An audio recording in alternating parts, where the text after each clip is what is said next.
think it's working. Technology's been so weird. Fingers crossed. Good morning, everyone. Hopefully it's working. You look very nice today. I like that top on you. Thank you. Good morning to all the beautiful people. It's so nice to see everybody. I can see already some familiar faces on YouTube. I'm YouTube people for now, but Yep. maybe the Facebook will come soon. I was going to say the YouTube people, they get better notifications than Facebook people do. That's true. When I watch your podcasts, I always get notification from YouTube first, never from Facebook. No, so I have both. Yeah, We have Heather from Facebook. Grand Rising. There we go. Now it's working. Hello, everybody. Nice to see you all. I'm gonna burn my sage as I always do. Hello to all the beautiful people. All right. Burning some sage with lavender today. Oh, that's nice. Must smell good. You smudge your house every day, don't you? Yeah, I fumigate. I do. I do as well. Yep. Good morning, Jennifer. Yeah, I fumigate my house. It really works. In fact, you know what's funny? Somebody commented under one of my posts today. They said, somebody told me that sage invites entities. And I said, yeah, it's probably an entity that told you that. Yeah, exactly. For somebody to think that sage would attract entities, no, that is the polar opposite to the truth. And it was probably an entity that started spreading that rumor. Also is here, Amy, Jessica, Sadia. Hi, Sadia. I get to see Amy like next week. I'm so excited about it. And the others. It's going to be so much fun. Oh, yes. You're leaving so soon. Oh, my goodness. I'm leaving in about a week. Wow. So a week from today is my final regular podcast before we go away. I can't believe it. It's like already mid-June, almost. Where did this year even go? I have no idea. I have no idea either. It was like February last minute. And yeah. Yeah, that's true. And was like poof, and we are in June. I'm like, what is this? Reminds me of what Zach said about how time is speeding up and how the days are really, I mean, time is relative anyway, because time doesn't technically exist. But the days are actually more like 18 hours long than 24. And I was like, yeah, that's exactly how it feels. I agree with him because I have no time to do anything anymore. Like and my day is scheduled to every half an hour. If I don't schedule my day, is just a disaster. Yep. Somebody just said, Sally had a question. Hi, Sally. She said, what do we smudge with? Is it a particular type of sage you burn? White sage is the most common that you can find. There's also black sage, which is also known as mugwort. That would also work. But I think white sage is probably the most effective in regards to cleansing negative energy. And actually, I studied, because I'm European, I studied the European cultures, the pre-Christian European cultures, because that's kind of where I came from. So they knew that. They knew about sage. They knew about herbs, and they did to their homes, like they smudged their homes regularly, especially the corners, and they were just. And I remember like reading about that when I was young, folk stories in my country. They knew that, and then slowly with civilization, they were telling people it's all nonsense and nobody's doing anymore. But now I'm glad it's coming back. Well, I mean, they're even starting to use it in hospitals. They have done studies on sage and found that it actually cleanses the air of bacteria and other things. So even doctors are getting behind the power of sage. Yes, absolutely. It's disinfecting things. Disinfects the air. Yes, there's other versions you could use. You could use cedar. The bundle that I'm using has lavender. Lavender is a nice combination with it. You see the lavender on there. You can use rose. I have a couple different ones that have, I believe, eucalyptus on them. Yes, eucalyptus. Mm-hmm. So there's different types. All have different resins, some of the things in them, and it's the resins that you use. Yes. Eucalyptus is great for anti-parasites too, astral parasites and that sort of thing. Yeah, they don't like it. No, they really don't. Same with tea tree and other things. Mm-hmm. Good morning, everybody. Yes, we also have Impepo. Yep, South Africa has Impepo. I actually have some Impepo on my altar right now. A beautiful South African flower. Copal is good. Cassandra says, Adrianna, you look so pretty. Oh, thank you. Thank you. I'm not really reading the comments because I get distracted too easily. No, that's fine. Sometimes I have to shut them off because it messes with my ADD. If I'm going off on one of my tangents, yeah. I read a comment, whoop, train of thought is gone. Yeah. That's me too. Yeah, yeah, very, very. The older I get, the worse it gets. My brain just say goodbye. Sherry says this morning's theme. We just kind of wing it, don't we? When we have these conversations, we do like to talk about what we've been getting into a little bit. You know, we're very busy. Yeah. So yes, we are very busy. I'm doing Akashic records, meeting the guides during the day, and then in the evening, I'm doing SRT clearing with Lara. And if Lara is not available, I'm doing with another facilitator. So that's we are very busy. You don't get any days off, really. No. This job doesn't feel like work, does it? We enjoy what we do. No, I love it. But, it takes time. It takes time. And there is just not enough time during the day to fit everything in it. So I always apologize for people sending me emails and I answer 3 days later because I just don't have time. It's just there's not enough time in a day for me to do everything, and it's just me. So I have 2 little dogs I have to take for walks, and I have to take care of the house, and so it's just me. I don't have any help, so it's a little bit difficult time wise. Olivera just said, what about dogs? Is sage irritable for their lungs? Now your dogs, they sneeze every time you smudge the house, don't they? Yeah, I open the door and my windows are open because I live in a hot climate. So my windows are always open. And I open the door so the bad juju goes through the door if there's any. And they sneeze. They sneeze really funny and they run away. Like they go outside and wait till the smoke goes away. I'm pretty sure the beasties do the same thing. They sneeze and run away. I don't think they even come anymore. I don't think my house is like, remember, this is the bad house. Don't go there. They just fumigate the house. Yeah, you get sent to source if you go near that house. You got to be careful going near that house. That's another story. I don't think anybody come near, but I like to smudge anyway. So yes. So somebody asked if she's Swedish. No, Adrianna is from Poland. Yeah. My ancestors, I find out that my ancestors, from some reason, end up, they from Sweden.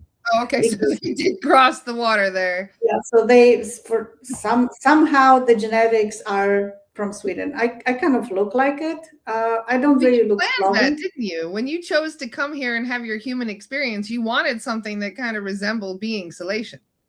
Yes, I was very keen on that. Yes, so yeah, I was like this body or none of that. So well, you don't want to look in the mirror and not recognize yourself to a degree. It actually helps a little bit when you have a strong, soul memory. There's certain things that we cling to, and I mean, Solatians are beautiful, just for the record. For those of you who don't know who the Solatians are, maybe we should start with that for those who might be new to our conversation. Might want to explain that. So Solatians are a very lesser known, I should say, group of Pleiadians. Most people don't know about the Solatians. People have heard of Tegetans and the Angan Vikings and all that. So do you mind explaining a little bit about Solatians? Yes, Solatians are Pleiadians, but they quite introverted. They don't really socialize with other races. Their role is to keep this galaxy in balance. So they meditate a lot. They do arts. Um, they isolated from others. They're They introverted, I should say. They're more. Yes, they are introverted. They don't have desire to be with other races, and they meditate a lot. They're very spiritual. They're very tall, over 7 feet tall. They slim. Their skin is white, like albino, and their hair is white. And their eyes could be blue or white, like they will have no iris. It will be just white. So, and they very gentle, kind, and loving, of course. The planet is not very big. They have 3 planets, but they mostly they live on one, and they have very advanced technology. They're very good with technology, but they don't really share with others, because they don't actually go anywhere.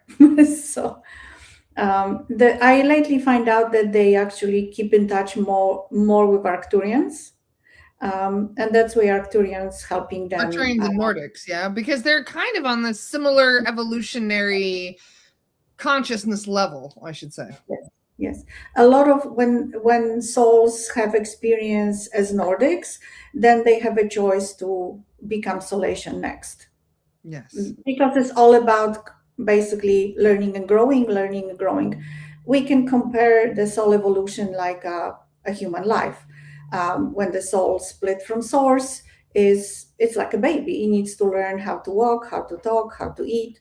And then you go to school, then you start taking humanoid bodies or more advanced bodies with advanced mind. And then you're moving on, like school, like grade 1, 2, 3, 4, and so on. So it wouldn't be very smart to stay in grade 4 for millions of years. So it's all about learning and growing and moving on. So it's always new experience. Every race, as we learned, there's 400,000 races in this galaxy. Humanoid races, anyway. Yes, yeah. Bipedal humanoids. Yeah. So there is a lot to choose from for different experiences. It's like being in a grade 4, then 5, 6, and so on. And you've gotten to know some of these races through some of your communication, through doing spirit release, because you're tuning into certain clients and you're getting to meet their soul guides through that, but also the clients that come to you for Akashic Records readings. So you get to meet different types of soul guides and different types of starseeds. And some of them are quite rare comparatively to the more common types like Tegetans and Engans and things like that. Yes, it's I just want to add that the way I am reading Akashic Records is a little bit different than most people, because I'm asking my client spirit guides to help me with that. It's much more efficient way to do that, because if I'll just go to your Akashic record and I just say, let's say, open it. It's not like a book, but let's say it's a book. And I open the book, I may find something irrelevant or not really interesting at all. And I'll be just wasting the time that I have with my client talking about something that is not important at this moment. So the spirit guides, because they are always with their person, like everybody has spirit guides, right? So they always with you. And they know the most. They know what's important. They know what actually, they know the questions. Say they know your plan. That's the whole purpose of having them around, really, for the most part, is to keep you on your target plan. Yeah, exactly. Because we can't remember anything when we come here. This is the game, and the rules of the game is you don't remember who you were before or your plan or anything at this point. So outside of Earth, you do, but that's a human thing to not remember. Yeah, that's just on Earth, because Earth is in 3D. So that's the rules of that 3D matrix. So we give the plan to the spirit guides, and they make sure that we do everything we plan to do. They keep us on our path, and they help us on the journey. When you make a plan and you decided that on June 15, you're gonna meet somebody very important for your soul growth. Those divine appointments, yes. Yes, divine appointments. So then they will make sure that they're going to send that person at exactly where you're supposed to meet, and is going to happen. So I meet all different spirit guides, and I'm a psychic medium, channel medium, and trance medium. So I start from being just psychic medium, connecting people with their loved ones on the other side, and then I become trans medium for SRT. And then when I start doing Akashic records, because I was told by my spirit guide it's time to start doing that, and I had no idea even what to do with that. But well, they helped me to figure out. And so I meet a lot of different guides, and some of them very interesting looking. Just yesterday, I had a session with a lovely lady when I saw Syrians from Sirius A, and they are just spectacular beings. They're so majestic, and they just so beautiful, and the energy is very strong, and they are like no nonsense guides. Like if you said, yeah, they very kind of strict too, and it's like, and their star seeds are well taken very care intelligent too. Nikola Tesla, for example, was from Sirius A, just to put it into perspective. Yeah. Yes, they're very good at technology. They're very good at reading people and environment. They're all around just very powerful people. Yeah, they love knowledge. Yes, technology. Mm-hmm. They like to learn. The ones that were really controlling Egypt back in the day as well. Yes. They build it. As I learned talking to them, they actually plan the Egypt, build the Egypt, because they are master builders and engineers. Yes. So talking about interesting guides, I just recently had a session with a lovely lady, and she has sessions with me regularly because she likes to talk to her guides, get some extra information. It's just some people enjoy doing that, and that's very lovely because you can always learn some, and she can see her guides. She can communicate with them to some point. And she came to a session and said that there is a new guide with her, but she can't really see the new guide because it's kind of like a bright light. And so if I can check if this is a guide or what is going on. So of course I can see all her guides. I said hello to all of them, and I see just like a bright light. I don't see any particular shape or form, but the guides are okay with that. So it's not anything. They can choose their appearance. They can look. We had one soul guide that was like a blue Arctic fox that could talk. And I was like, why? Like, I'm just curious. And they were like, that's the form it wanted to take. That's the form that it enjoyed.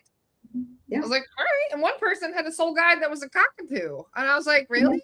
Cockatoo soul guide? And they're like, yeah. So if you hear something repeating a lot, that's the soul guide. And I was like, seriously? Imagine that soul guide getting mad at you and just being like, you're here. Like, exactly.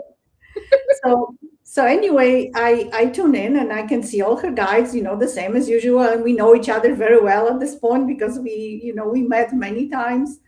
And I see this guide kind of a being kind of like far away from the other guides, but they okay with that. So it doesn't mean it's something bad, because they would not allow it, right? They will not allow any reptilian or anything near them, of course, because there is a big group and they're very powerful group. So I tried to connect with that, and at first didn't want to talk to me. And then I asked the guides if they can, if they can help me with that. And slowly the being that looked like a basically white cloud start talking to me. And I find out it was absolutely fascinating experience, because I find out those are the beings from 12th dimension.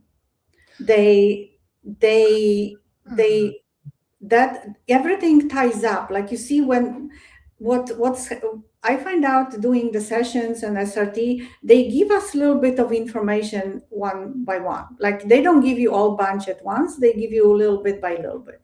So as we learn already about children being born autistic, and the souls are from 12th dimension, that was that being from 12th dimension, and they have no form, they have no bodies, they just energy.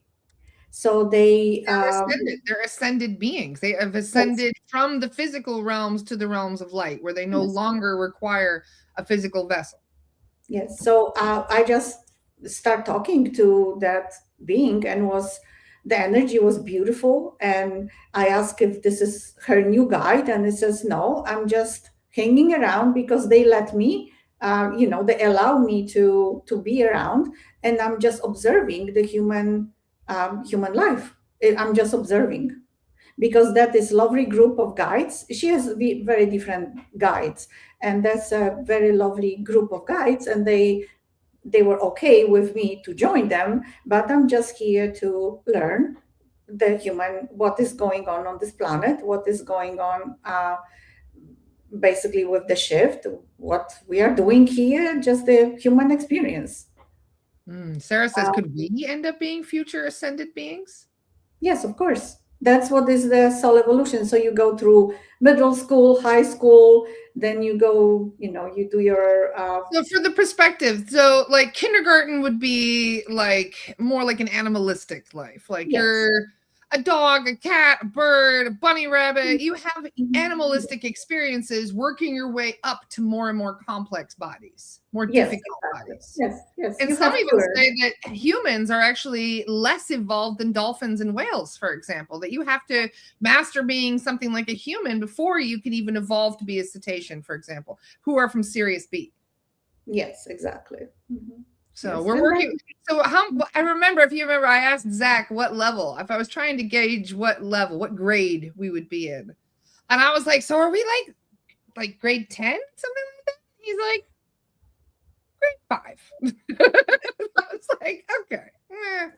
Well, I've got my 10-year-old going into 5th grade. So yeah, I can yeah, relate to that. Yeah. So I asked Zach, I was like, so what level are you? He's like, 100,000 or something like that, or 1,000,000. And I was like, wow, okay. So I'm working my way up, but I've got a lot of work ahead of me, is my point.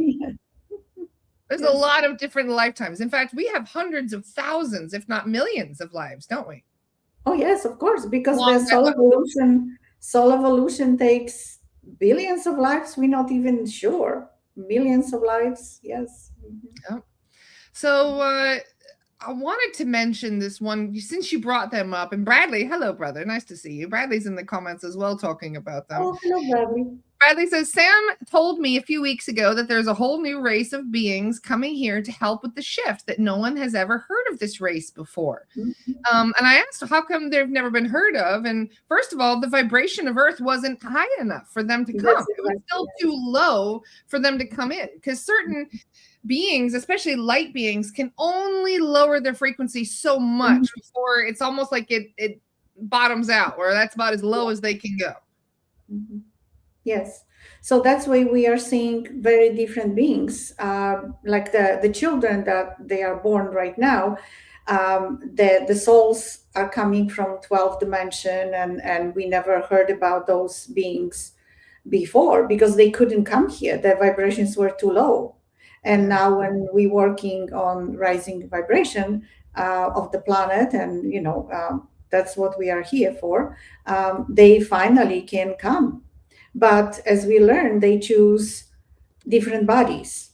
Because they don't have bodies, it's very hard for them to have a human body and operate as a human body. So very often they choose bodies. They are not non-verbal. They don't even want to move around. They don't want to walk. They don't want to do anything that we are doing because they just need to be here as a light. They They are don't have to very, do very anything. Yeah, they're just small. existing. They existing. That's exactly what they are here. So they're So anchoring high frequency.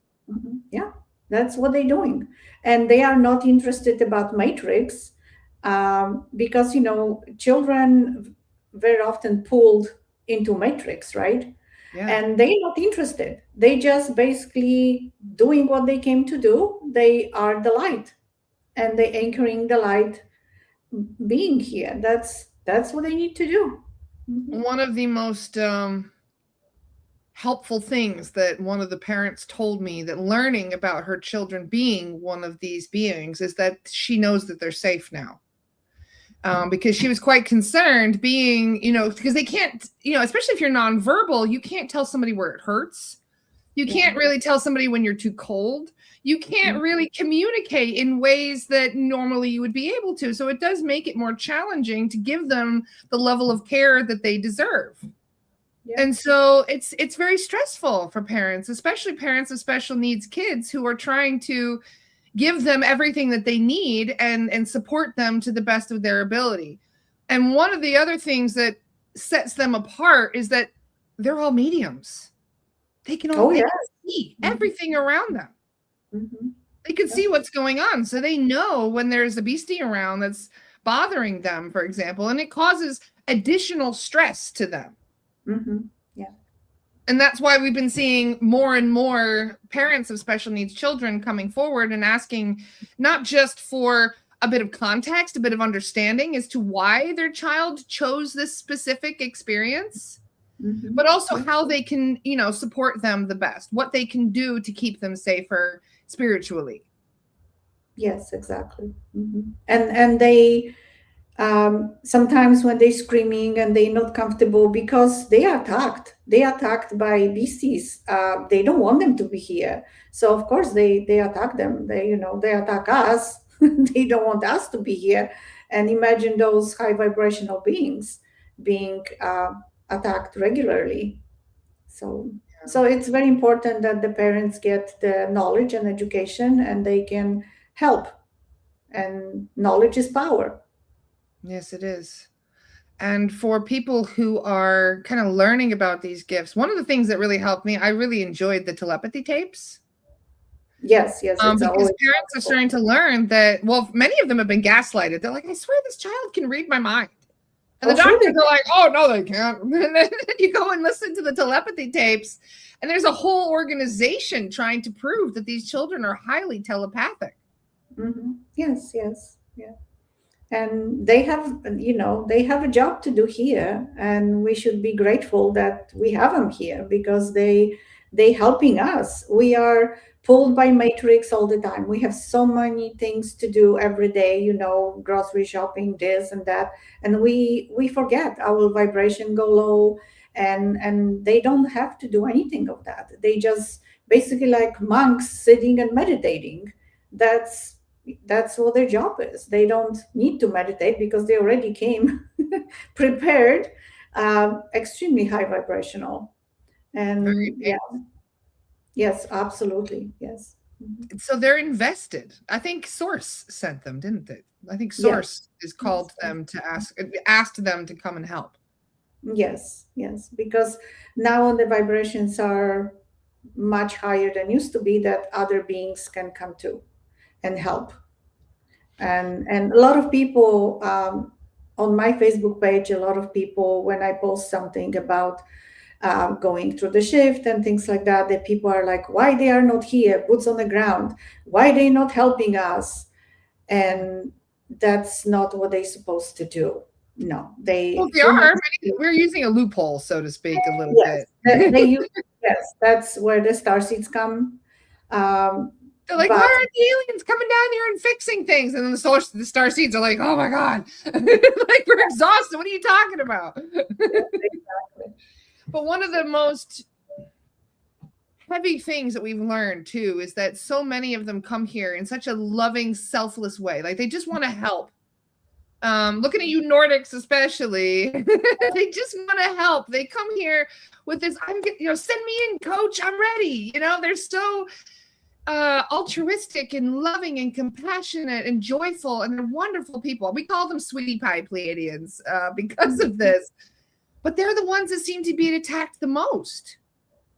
Yes, because they are the nicest, sweetest, and a little bit naive. So of course they have a target on their back. So yeah. Mm-hmm. So because their vibrations are just so lovely. Yeah. And they have a little bit of a savior complex, I've noticed. Oh, they all do.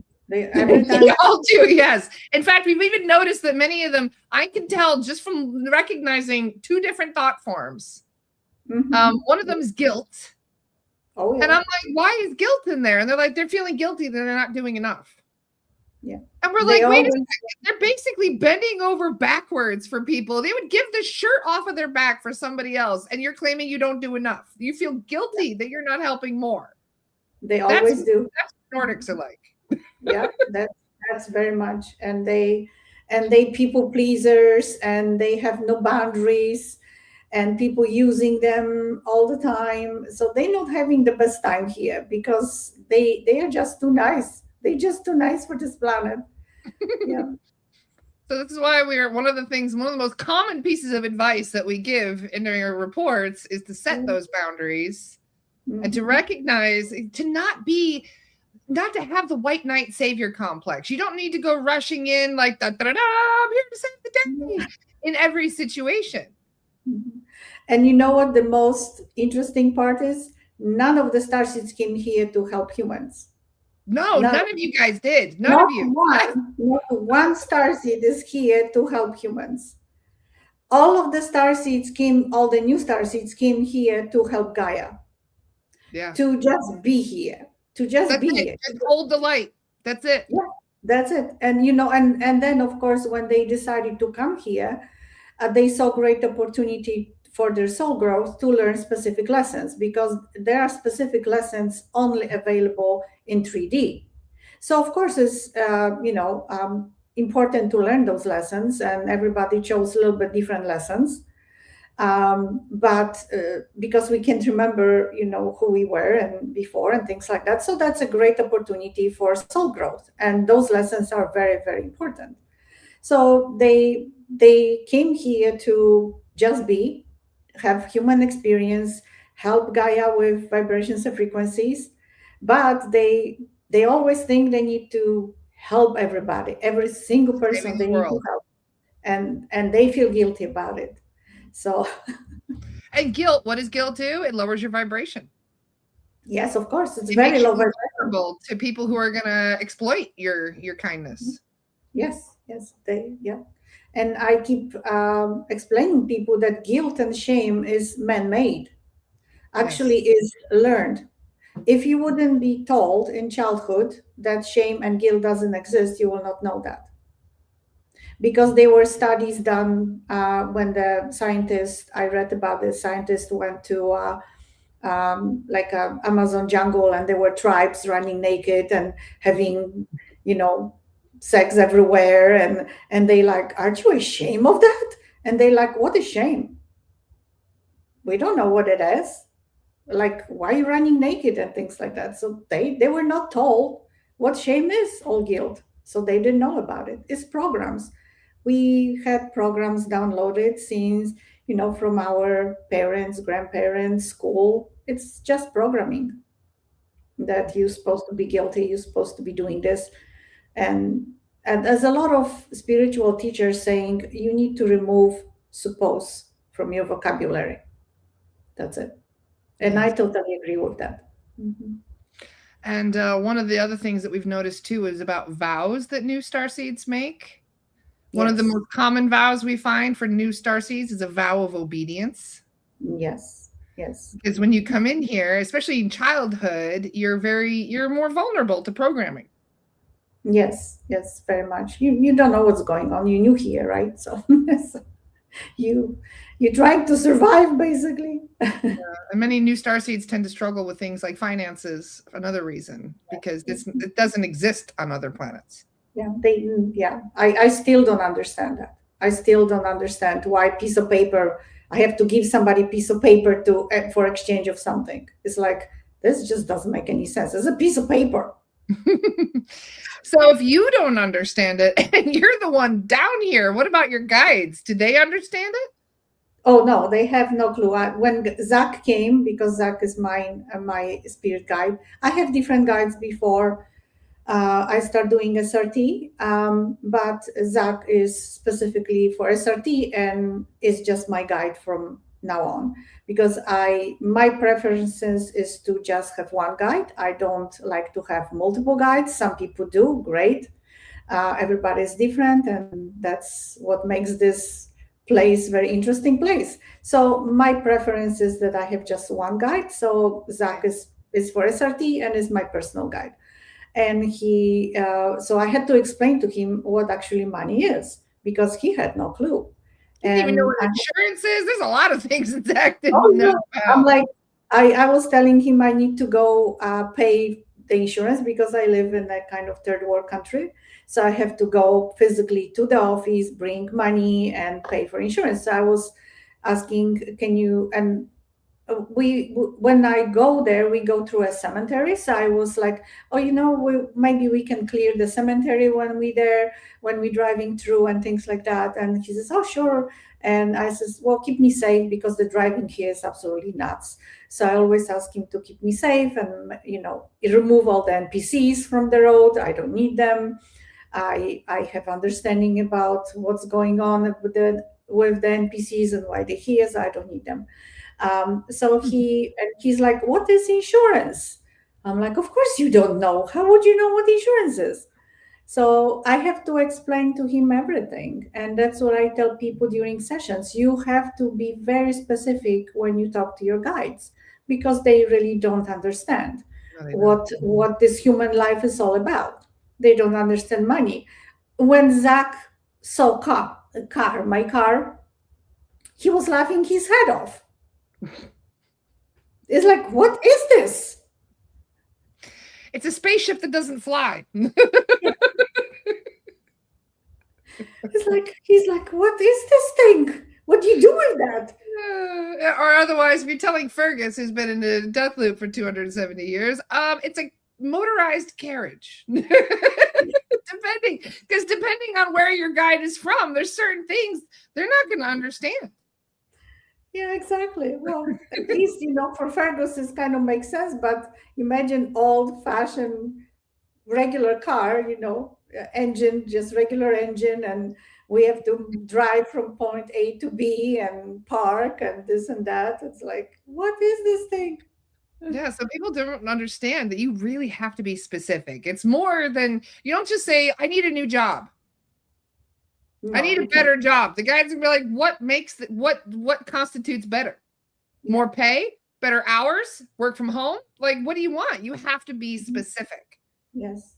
I have people coming to me and telling me like, well, I've been talking to my guide. I was asking him to help me to find a new job. And the guide standing next to me, because their guides are always on my left, because Zach is always on my right. So they are on my left. And the guides are like, what job? What do you need? I don't know. Like, you have to tell me what job you want. What would you like? I don't know. They don't read people's minds. People assume that the guides go in their heads and read their minds. Well, because they put thoughts in your head, people believe that they are reading your mind, and that's not the case. No. The human mind is pure chaos. It's like train station. Trains coming and going both directions. So they don't want to dig for information in our minds. So basically, I always tell them, like you're talking to a friend. So tell them, what do you need? What job do you need? And then of course, we are in matrix. We need to understand that there are rules in this matrix. So we need to take the steps towards the new job. We have to look for it. We have to go for interview. And if you really, really like the job, you can ask your guide to get the job, to help you with that. And they can do that. They can definitely do that. Somebody just said, I need help talking to my guides. I call them every day, but I have not heard anything. Are you supposed to hear your guides audibly? No, only mediums can do that. Only mediums can do that. Trust me. If your guides will not even all mediums can do that, because some mediums are not audible. They're not clairaudient mediums. They're not able to hear spirit. What they hear is their messages from spirit getting mixed in with their own thoughts. Yes. So I always tell people, when you hear like loud voice talking to you and telling you what to do, that is not your guide. It's usually your guides are very, very gentle, very kind, very sweet. and when they speak is very gentle, very soft. The energy is very soft. So you may see in your mind like three words or a sentence. It just pops in like just a thought. Maybe you should do that, or go this, or do this, like very gently, kind of like almost They like never tell you what to do. They make helpful suggestions. Yeah, they will never tell you what to do. They'll Have never free demand will. anything. They won't ask anything from you. They will not ask any favors. They are there for you, period. Yes. Yeah, they don't need prayers. They don't need anything from you. Just talk to them like you talking to a friend, because that's who they are. They're not strangers. You would never invite strangers on this journey. So you knew them from before, and you trusted them with your life to keep eye on their plan. So just talk to them, and they sometimes show people signs like numbers, synchronicities, 333, 555, whatever. Sometimes it means something. So I suggest, if there is like you see 555 all the time, go Google angel numbers and you see what that means, because they know what it means. If it's just random synchronicities, they basically trying to get people out of matrix, get their attention. It's like snapping them out of matrix. So it's like, hi, I'm here. How? What can I do for you? What do you need? Basically, that's why I always say to ask for specific signs. They can definitely produce that. Ask for something. Can you show me butterflies or red bird or something of that sort? But doesn't mean that you're going to see a butterfly flying in to your nose, because it's winter time. So you can see, when you open your phone or you open your computer, you may see things like that, or a book cover, something like that. So they very eager to help, but we have to ask for help. Otherwise, they can't do anything. They have to respect our free will. Somebody said, how do you know who they are? Will they tell you in your thoughts? They can. You can maybe sit in meditation and concentrate and just clear your mind and wait for 1, 2, 3 words to pop in your head, and then they will try to get into you, but your mind have to be clear, and that's very important. So they will definitely try to do that. Yes, Maria said, I can only feel them during meditation. So it's not that they're only around during meditation, it's that you're only tuned in during meditation. Yes, because we are so busy, matrix keep us very busy. So they always around, a few feet away, always. But you don't feel them, because I don't feel Zach all the time too. When I go to a grocery store and I feel him, I can feel him most of the time, and I can have conversation with him. But when I get really busy with matrix stuff, I have to concentrate on matrix stuff. Like I'm in the grocery store, I'm looking for things. I have to deal with people running around with carts and things like that. It's very crowded where I am, so I have to pay attention where I'm going and things like that. So I can't do both. Now, one of the things that I did want to touch upon today, and you just kind of did a very helpful segue into that, thank you, is that, we tend to overthink things a lot. Mm-hmm. And we can actually attract things by overthinking about them, especially entities. Yes. And when you say being in the matrix and how you're kind of unplugged when you're in the matrix, there are certain clients that we see quite often that come back repeatedly for more and more clearings. And one of the most common pieces of advice for people who are really struggling to stay sovereign is to focus on the matrix. Mm-hmm. To get out of all the obsession over entities and the overthinking and you know what I mean? And that is sometimes the advice that they give, is to actually put more attention to the matrix. Yeah. So that way you're not distracting yourself from life, because there are people that get lost going down rabbit holes that will end up with almost like self-inflicted psychosis from all the stress of everything that's going on. in the world. Yeah, absolutely. Because some people have tendency to overthink, and first of all, everything have to be in balance. The whole universe have to be in balance. That's why Solatians meditate to keep everything in balance. They produce the vibrations and frequencies they need to go to this galaxy. So everything have to be balanced. And when we go too deep in matrix and we not paying attention to the spiritual life, then of course there is no balance. But going to too much into the beasties and clearings, and it becomes obsession, and obsession is very low vibration. So Overthinking is very low vibrational, yeah, period. overthinking worries is it's low vibration. So when people go too far into smudging their homes and having crystals everywhere and worrying all the time that, oh my goodness, I'm going to go outside, I'm going to be attacked, your vibration is already low. Doesn't matter how many crystals you're going to put on yourself. You can lie in bed and put all the crystals on yourself, your vibration is still too low. Yeah, it's like doing psychic protection from a place of fear. You're just creating a bubble. Yeah, you may be creating a bubble, but you're filling the bubble full of fear, which is entity food. That's not going to block them. That's just going to attract them. Yeah. So sometimes the guides are saying, just leave the spiritual stuff. Yes, you do what you need to do, the protection, everything, but just go into matrix and enjoy yourself. Have fun in the matrix, because that will create higher vibration. So when you do something, you go and you enjoy yourself, you have fun at the amusement park, or you do something that gives you joy, your vibration will rise dramatically, and no beasties is going to bother you because your vibrations are too high.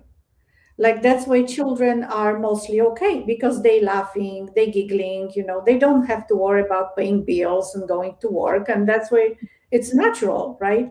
So it's very important to have balance, not to go either too deep in spiritual things, worrying about the entities and, yeah, I'm gonna be food, it's just too much, and or going too deeply in matrix, then it's just too difficult to come back.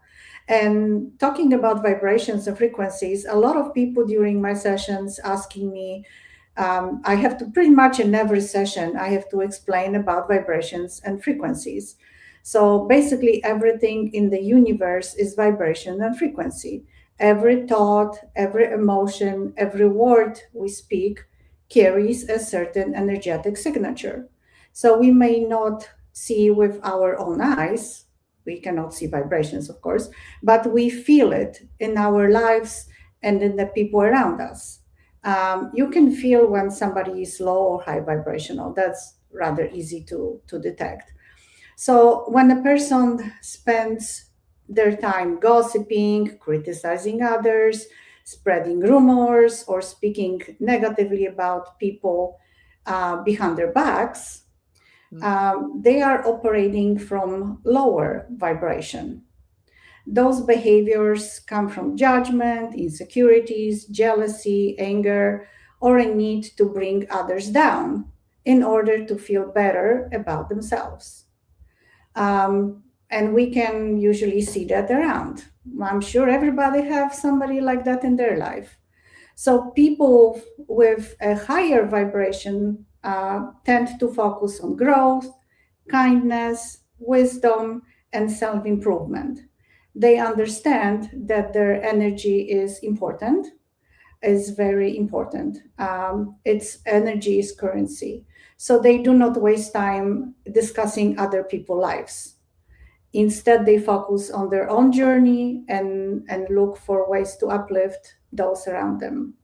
So I explain that pretty much in every session. It's the same thing over and over. So we can recognize who we have around. And if the person is on low vibration, it's better to stay away from them, because there is nothing good comes from that person. If they don't fix that behavior, is basically toxic behavior, very low vibrational, and we don't need that. So basically, spreading rumors and gossiping is not sign of any intelligence, power, or class. It's a sign of Let's karma, remember. is what it is. It's a sign that And somebody it's is repeating creating a lesson karma. and they're working on that.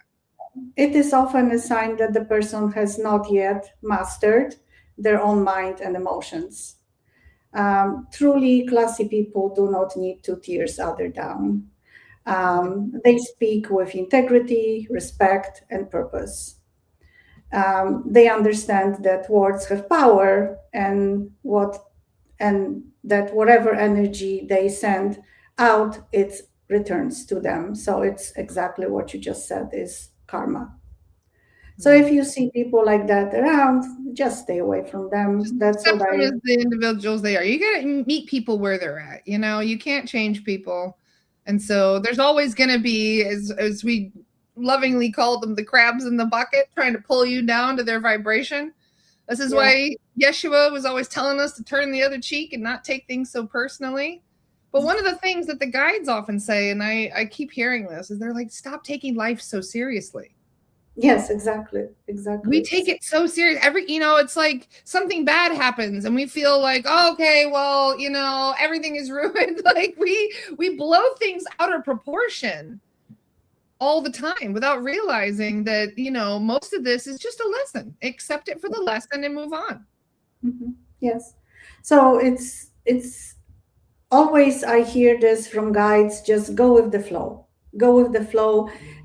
All the bad things and the good things, nothing will last forever. Everything is like a river, and we go, you go along the river and you see different things. Oh, there is this building, and then you go farther down the river. Oh, this is a big obstacle on my way. I need to stop and deal with that. And it's just basically going with the flow, and things will change. Things always change. Nothing stays the same. But it is a game. It is a We came here to experience certain things. We came here to help. We helping each other. Whoever is have more knowledge is sharing the knowledge, and other people learn because we awaken in different times. So whoever awakened earlier and now can help the people that awakening now with the knowledge and experience, because it's like you don't have to invent the wheel. I already been through this. I'm just going to share the experience with you. What I've been through maybe will help you, right? So that's how it works right now. So basically, the guides are always saying if we want to raise our vibration, we must become conscious of our thoughts and our speech. Before speaking about someone, ask yourself, is it true? Is it necessary? Is it kind? If the answer is no, silence is often the highest choice. Well said, Adriana, and thank you for expressing that. Yes, so The because more you that's put yourself out there, the more you're always going to have a bit of pushback, I think. It's always been one of those things where if you're putting out knowledge and information, there's going to be somebody who's going to disagree with you. Yeah, of course. Yeah, that's okay. That's what I'm saying, that I'm teaching people about vibrations and frequencies, because it's important to realize and don't waste your time on those people. They are irrelevant. They're not going to bring anything nice to your life, so just stay away. You don't have to be friends with them. You don't have to tolerate them. You just walk away. You don't This is need probably this one of people the in your most life. important conversations we can have for veterans, though, if you think about it. Yes, Because absolutely. what are veterans doing? What are most of us personally, if this is only your last human incarnations, what are you doing?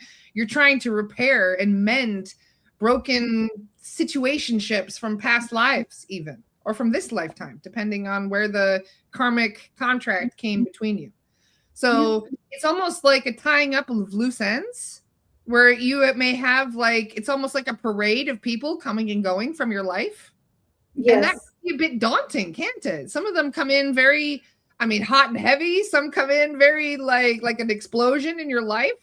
And then when this happens, it can derail things. It can change a whole lot for you personally.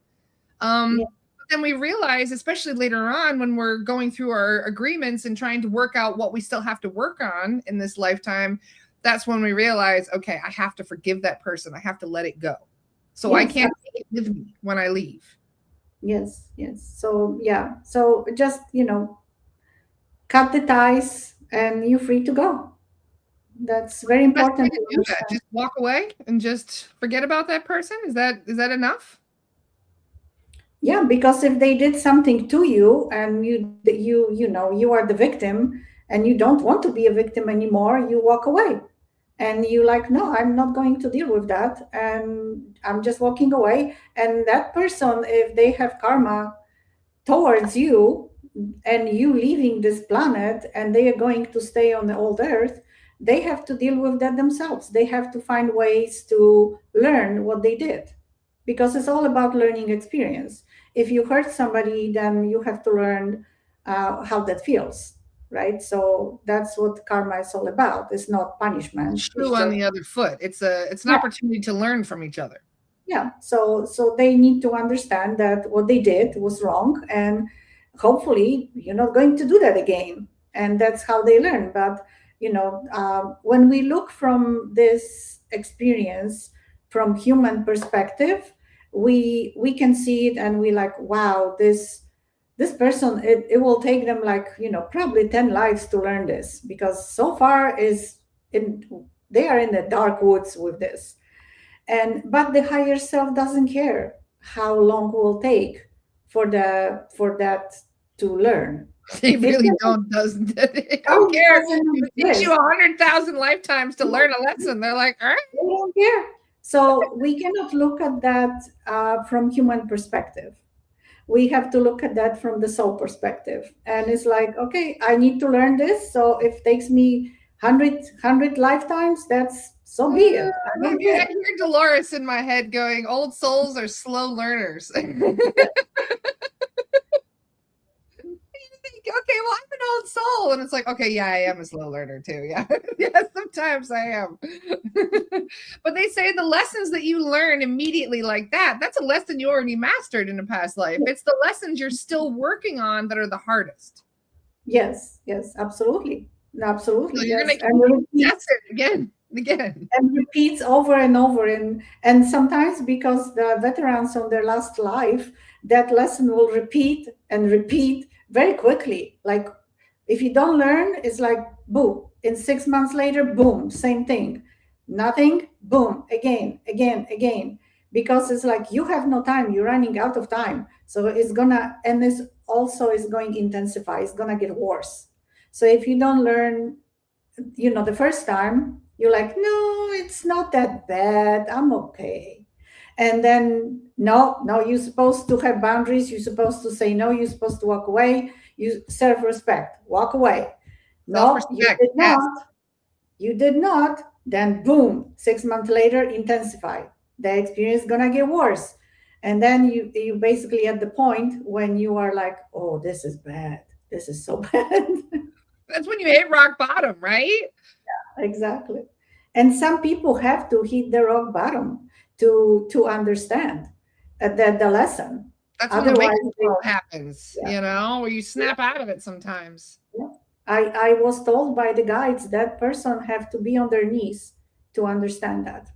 They're gonna bring that person on their knees to understand the lesson, because the person is not learning, not learning, not. There was about somebody else's in the family. We asked, and because the person was concerned, and it's like, no, nothing can be done. That's their choice. They have the choice in this matrix to behave this way or that way, and that's their choice. So they have to be basically end up on the bottom, to hit the bottom, to rise up.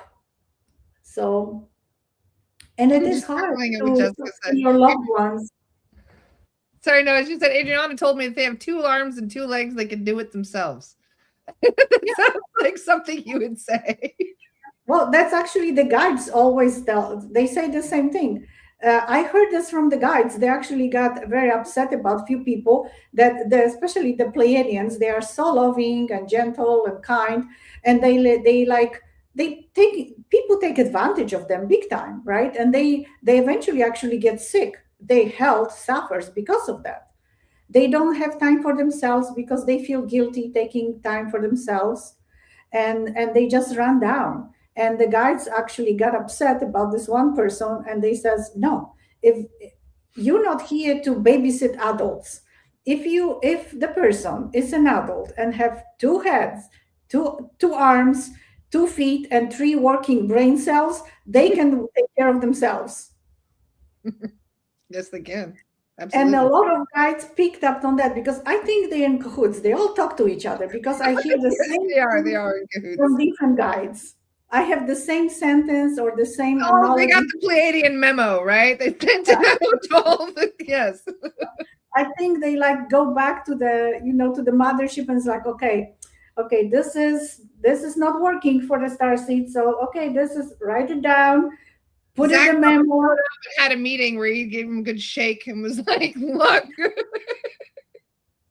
Oh, sometimes the guides are so frustrated. If they could, they basically grab the person, is like shake him like this. They are so There's a frustrated couple sometimes. times where people come to your sessions and they have all their questions lined up and they're like, I can't wait to talk to my guides. And the guides are like, screw your questions. This is why you're here. Like, you need to learn this. I'm not answering any of your questions today. You're here to hear this, because they've been sometimes waiting 50 years to get a word in. I know. Oh, I know. And then they finally get, to that person, and they're so frustrated. They're not angry. Guides don't get angry. They just frustrated. And it's like, and then I'm like, I hear first what they talking, and then I repeat every single word. And then and I'm like, yeah, I'm not repeating that. I'm like, in my mind, I'm talking to them. I'm like, no, I'm not saying that. No, because that person I'm gonna get 1 0-star review if I just say that. And they like, nope, this is the message. And I'm like, Tough love okay, is a thing. It really is. yeah. And then I repeat. Well, with everything they do, and they love you unconditionally. But if you need a slap to the face, they'll tell you. They'll straight up give you one. So it's Speaking of which, it has been an hour. Is it all right we meet Zach and have Zach come in and do a clearing? Yes, of course. Yes, Zach is very ready. He's patiently waiting, Awesome. and he was very excited for this meeting and for the podcast. If anybody have any questions for him, he's here to help. So I'll see you later. So Perfect. See you soon. Take your time. I saw somebody asked how I keep my coffee warm for an hour. I'm cheating. That's how. I'm gonna have to top it off now while I'm waiting. It just takes a moment for her to validate Zach. She's got extensive passwords for her guides, which is essential when you're channeling. Having a password, especially, you should not be channeling anything without having a password and a strong understanding of who your guides are and how to recognize your soul guides, because channeling is one of the most dangerous things you can do as a medium, just for the record.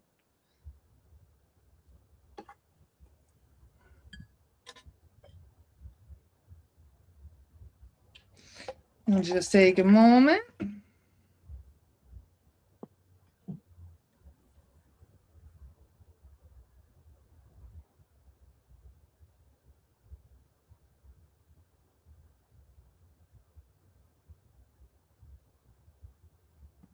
Gonna light some more sage.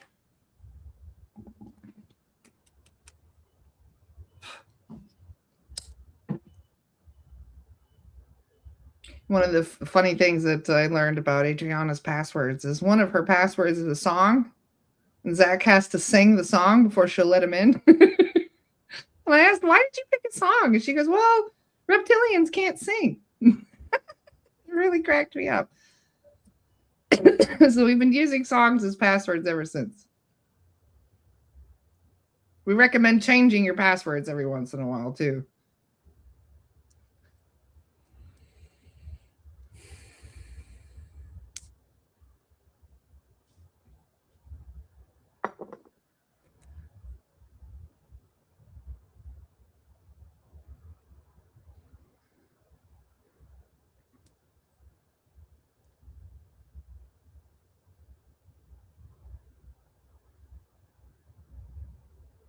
They don't clear properties or cars or anything like that with these clearings. They're just gathering up all the beasties. They're not going to clear implants and contracts and all that stuff. They come and collect all the beasties. So if you guys would like them to come to your place and collect any entities in your home, just speak up and ask. If you would like a property clearing, though, that's when you have to book one, because those are very different. Ooh, some of you are already getting questions ready. Thank you for that, Catherine.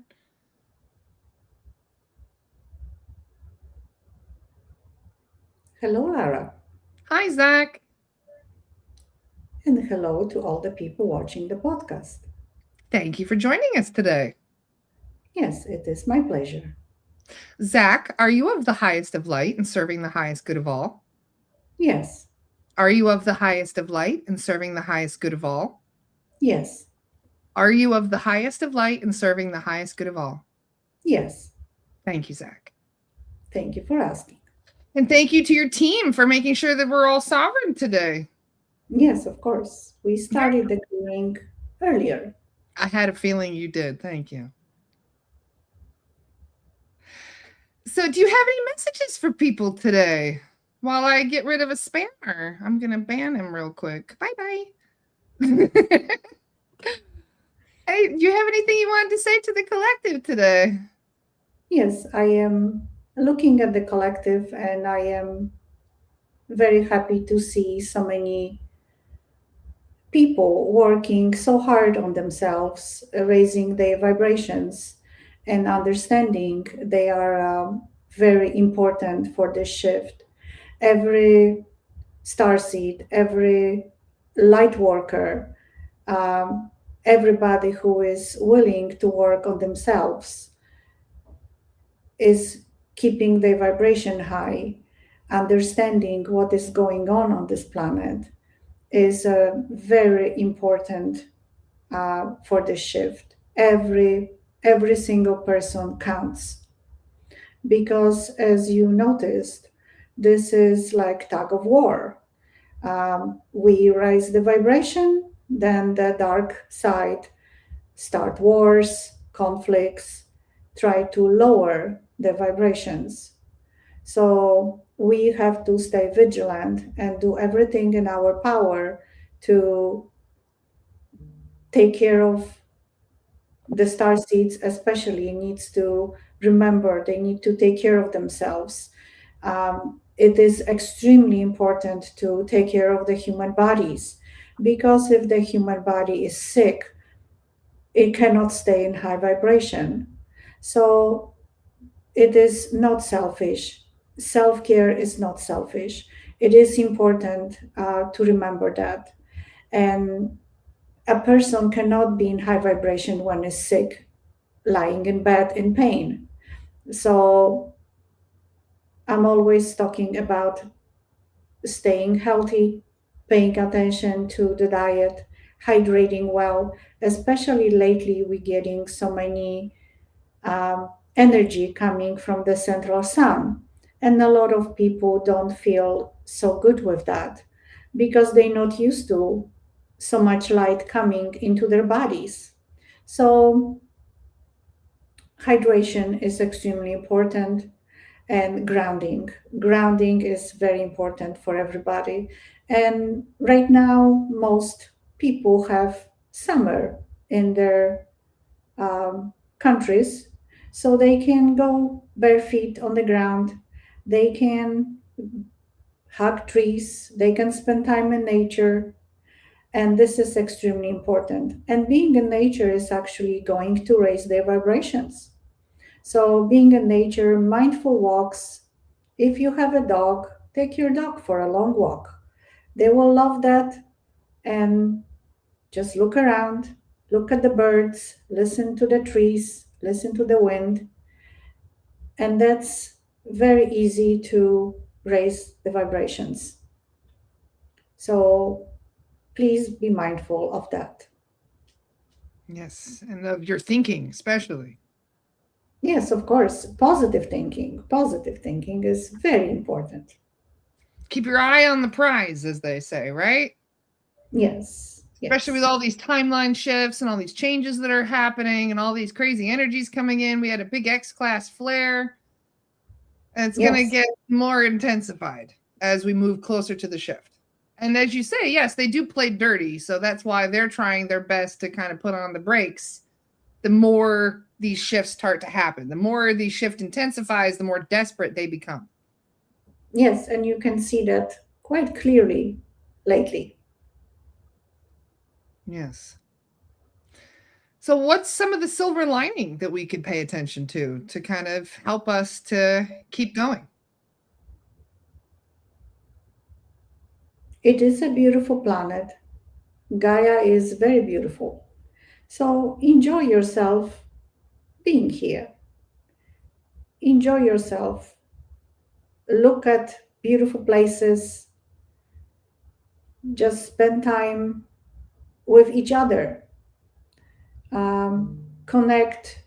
If you don't have anybody close to you in person, connect on social media. Join groups. Talk to each other. Start helping each other.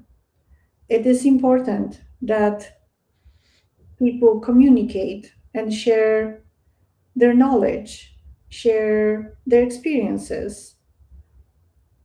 It's important just to talk about their life sometimes. It's helpful for humans to talk about things like that. So just talk to each other, spend time together, do something fun. I understand a lot of people in this matrix don't have a large amount of money, and things cost money on this planet. I learned that very quickly from Adrianna. She explained to me very in details how the matrix works. Um, and so I understand that. But certain activities don't really have to cost money. Going for a hike, meeting people in a park, meeting people for a coffee, and things like that. Um, but that will very quickly raise their vibrations and make them happy. So, any activities that make people happy, it is important, very important right now. Yes, getting the vibration up is the most important aspect of all of this, isn't it? Yes, this is all about vibration and frequencies. So, how do you know, for example, that you are staying in a high vibrational timeline is by keeping your vibration high? Yes, absolutely. Yes, that's why all the star seeds came here, and the light workers. They are here. The earth souls, they are awakened. I just call them light workers for short. Their job is to keep the vibration high. That's their job, nothing else. They need to stay in high vibrations. That's their main mission here. A lot of them are To worrying about other people, though, too. Is Adriana mentioned, the main focus is helping Gaia, and yet we tend to want to focus on other people and help other people too, and that can actually work to our detriment at times. yes, that's a programming that it's a very strong programming that is actually very powerful programming, and was its matrix program to keep people busy, keep people involved in things they have no business to be involved in, because every soul comes here with a plan. Everybody have different plan. So sometimes when we look at people, we see they are struggling. They're not having good time here, but that's their choice. They have a plan. And yes, people can come and help them a little bit, but that's basically taking the lesson away from them. Yes, yes. So that's enabling them. Um, so yes, it's important to help, but not losing yourself in the help, because a lot of people lose themselves in help, and they don't remember about themselves, and then their health is go sideways, everything just goes wrong. So it is a programming, matrix programming, to to Have a savior complex, basically. that's right. But we have to remember, and I'm talking about everybody, that every soul comes here with a plan, and they have spirit guides too. Everybody has spirit guides, and the spirit guides have their plan. So it's not selfish to look at somebody and say, well, I'm sorry, I can't help. You have your own spirit guides. You have to learn. That's your lesson to learn, and you have to deal with that, because that's how they learn. As you look at young people, how do they learn? When the children, let's say, they touch something hot, they learn that they're not supposed to do that, right? And they don't do it again. But if they're not exposed to that, then they don't learn. So everybody chose their own lessons before they come here. And we have to be mindful of that and to let them learn those lessons. We can't take those lessons away from them. That's impossible. That's their contract. They have this contract with their higher self to learn that.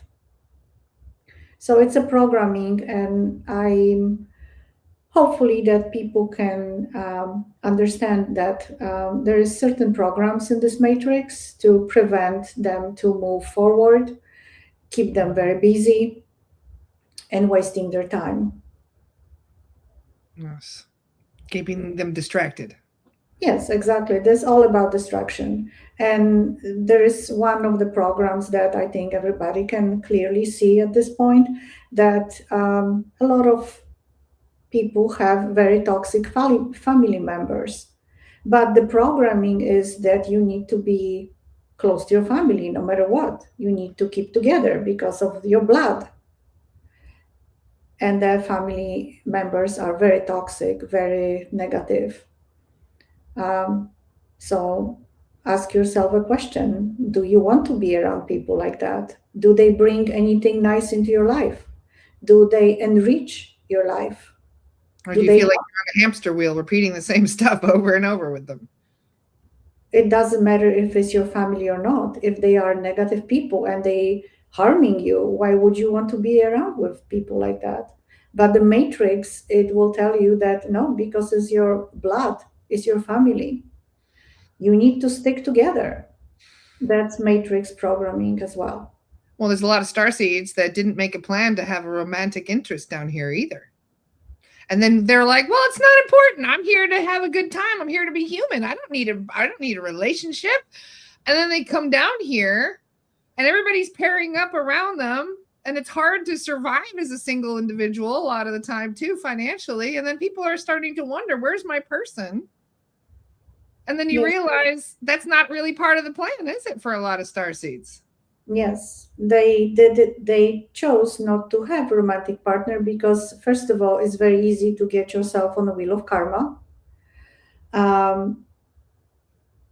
especially if you're dealing with not another starseeds, and it's very hard to have another starseed. Starseeds are, as you already know, positioned strategically. There's not enough starseeds to be everywhere. Yeah, we're like gridded out, spread out. Yes. Yes. So they, when they were making the plan, they are in their pure form as a consciousness, so they can see all the past and all the future.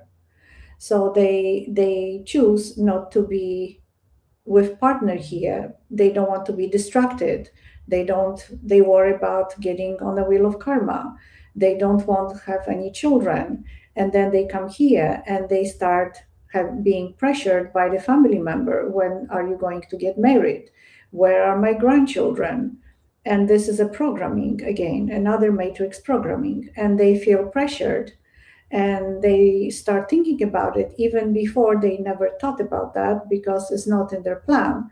They are feeling pressured and they start feeling lonely because they think, oh, this person have a partner and this person have a partner. But they chose lesson of self-love, self-respect, and learning about this planet, and they didn't want to be distracted, so they didn't choose the romantic partner. And when they're young and the romantic partner is not showing up, they feel very sad and depressed because they are running on that programming. But when they get older, they understand this was actually good, because they learn all the lessons that they're supposed to learn, and they're quite happy without the partner, because finally they stop listening to the other people and programming. One of the biggest surprises to me, and I learned this through you, Zach, is that there's not really any romance in spirit. They don't really have, there's no lustful romantic feelings for each other in spirit. It's just an unconditional love that you have for everyone because you realize everyone is you in another body, basically. Yes, because when we choose another incarnation, we make an extensive plan, and when we are born in a specific race, we remember our plan. So we do not have spirit guides, because only in 3D you come here and you don't remember who you are. Yes. We remember our plan, we remember everything. And in some races, you have memories of your past lives from the beginning. And in some races, you get those memories downloaded at certain age. So I can speak about myself. So when I chose a body as a Solatian, I have to find parents that will accommodate me. And of course, we make a plan that they will be my parents, and that's how everything got planned. And when I arrived in a physical body, they also remember my plan. So there is no surprises, and there is unconditional love to everybody. We strangers on the streets, and if I go to another planet and I meet Nordic Pleiadian, we have unconditional love for each other. There is no need for romantic love or a different. I'm trying to find a nice way to say that. That we don't need romantic encounters to create a body that will be a vessel for a soul. That is, when the soul is ready to come, we know that, and the body is created, but it's not created like on Earth. This is very, very different. It's almost animalistic is how the guides explain it. The whole lust thing that humans have is part of the programming. That's how we were programmed to procreate as much as we do. So when they say that men are programmed to spread their seed, that is actually technically correct, isn't it? Yes, because they always needed. Please remember that humans were created long, long time ago as slaves. So they need them to procreate as much as possible, so they have more slaves to use. And human lives were very short. At that time, humans' lives were very short. So they need more and more humans to work for them. So that changed in time, that of course changed, but certain things did not. We know about the Andromedans, we know about the Karma Sutra and a few other things. Where I was wondering about, I'm like, so what about Andromedans? Because I've seen some statues in India that make me wonder, but you explained that was before. They've kind of changed. Was a very, very long time ago. Yes, they evolution took a different turn as well, because that's natural. Every race go through different evolutional process, so that's very natural that humans will move away from that too. And you can see already that more humans are in control of that. So things are changing. Every race went through this, and they just change. That's the part of the evolution. So humans will move beyond their kinky nature in future at some point. Yes. That's good. It's good to know. There's probably a few veterans were like, I don't know if I want to leave now. Certain indulgences you don't get off of this planet, huh? Well, I don't think you will miss them when you leave the human body. Human body is very difficult. I actually spoke to Adrianna about this a lot. She explained to me about human bodies because I don't know how that works. I can study it from the book, but I don't know how it works, right? So she explained to me, about the hormones, how everything works, how very often the actions of people are based on hormones. That, as you notice, We see this in in teenagers. Yes. human males, when the testosterone is extremely high, they like to fight, and that's what it is. So It's like it's bucks running each other. Like, yes. so that's very, the human body is a chemistry factory basically, and depending of the the chemicals they are taking over, that the body is running on that. So when the people are, as you notice, when people are young and they have high testosterone or high other feminine hormones, they are looking for that romantic love or looking for the relationships, to have relationships at some point, and then this will come down with age. That's, as you can see, it's like a chemical factory. So that's why if you look at uh, monks, especially the Shaolin monks or other of that sort, they have control over that. They can control their body, they can control their temperature, they can control their heartbeat, because that is possible to learn. Human body is capable of learning that, but that is a process.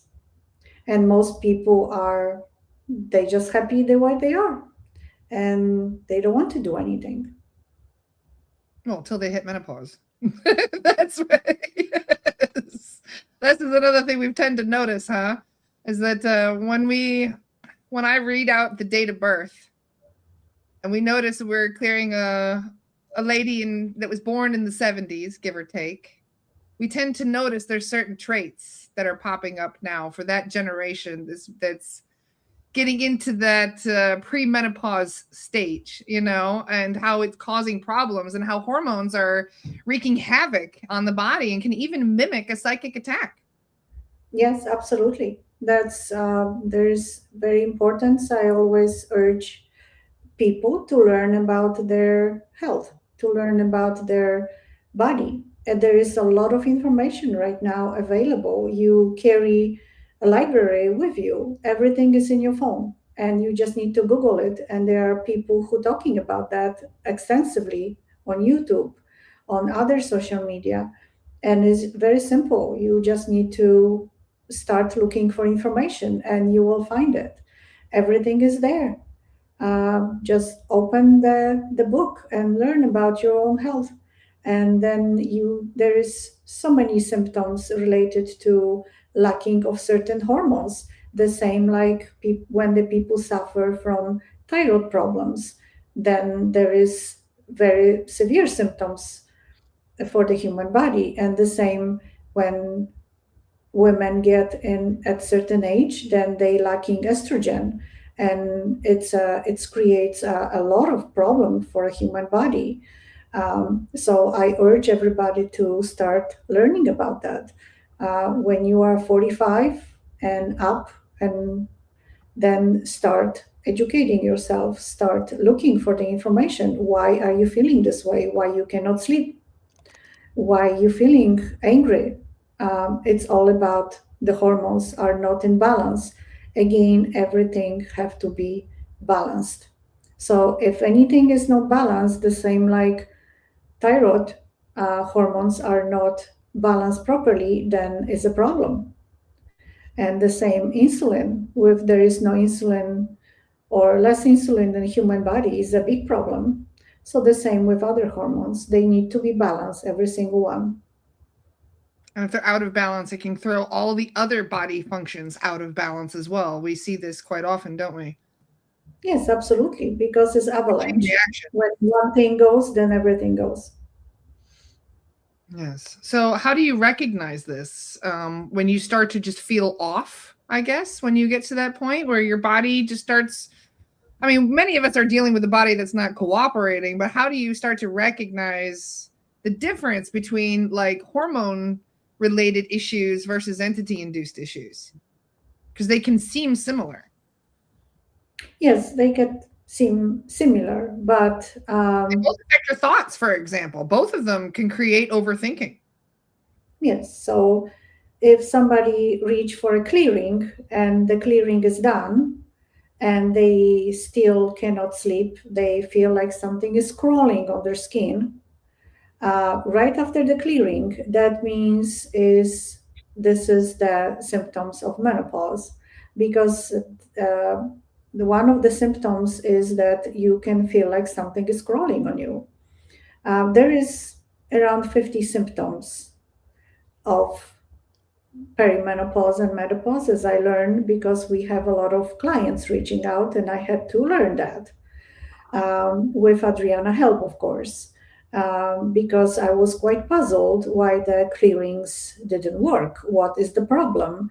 And then we start digging in deeper in that, and we found out that the clearing was done, but there is no entities, but there is a physical issue with the body.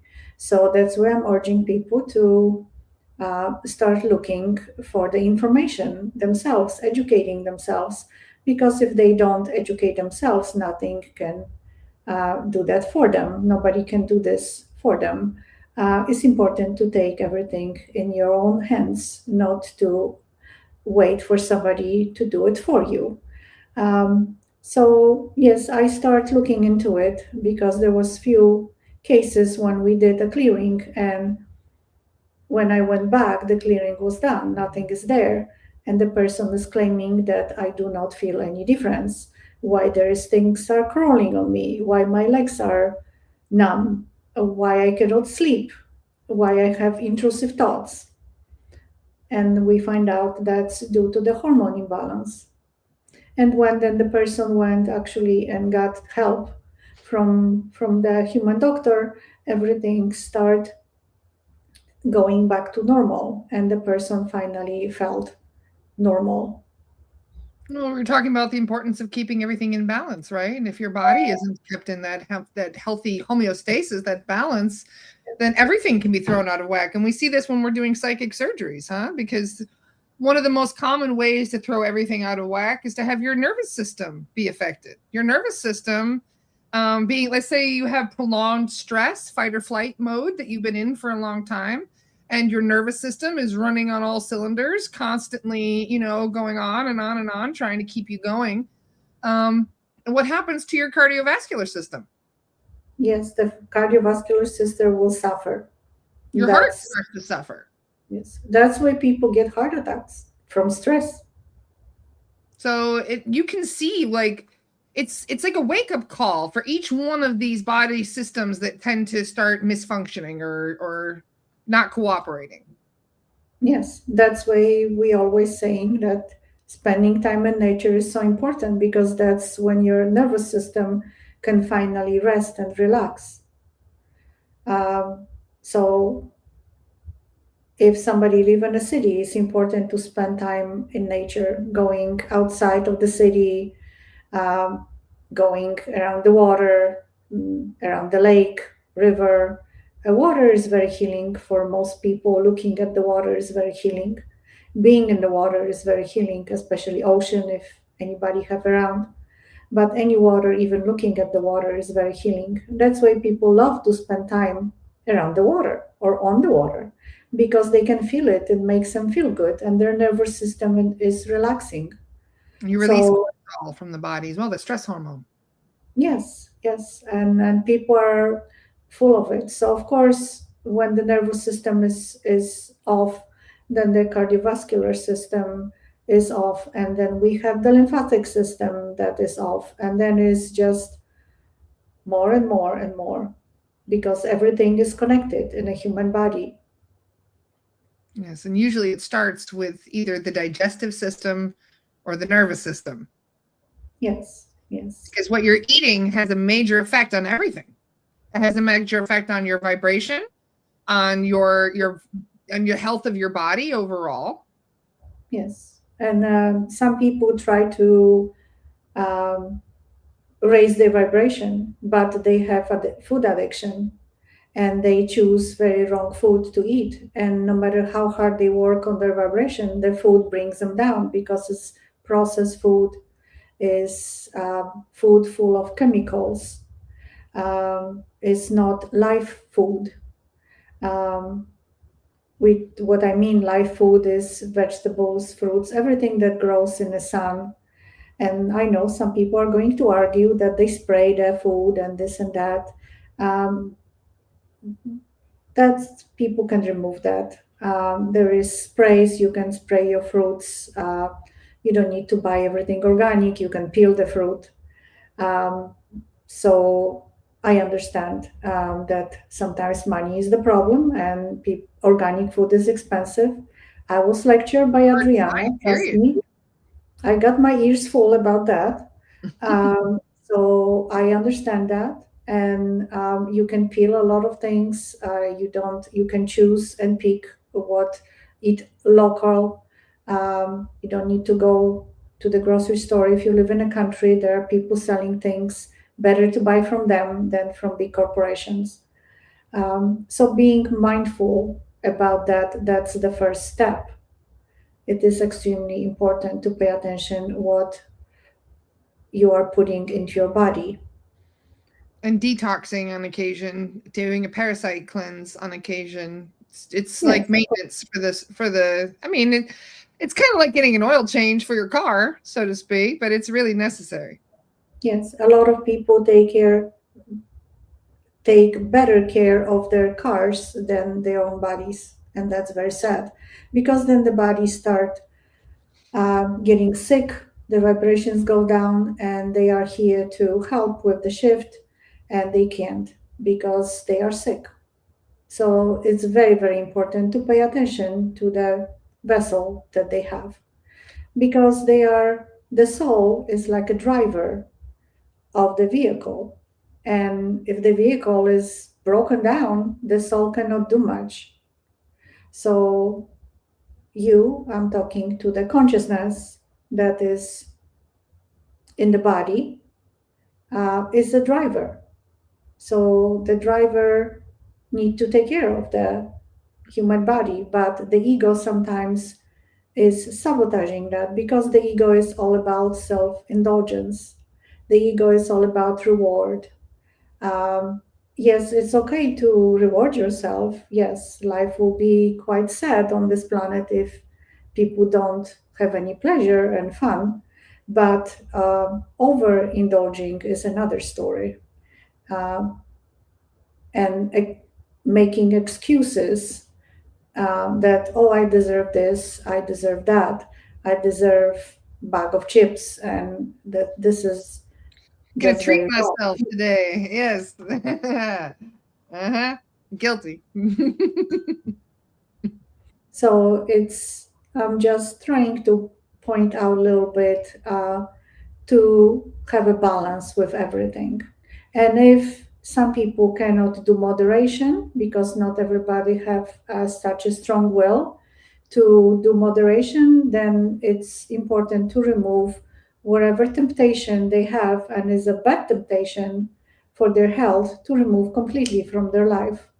Remove it, because if they cannot do moderation, and some people cannot, then they have to remove that from their life. Yes. Thank you for that, Zach.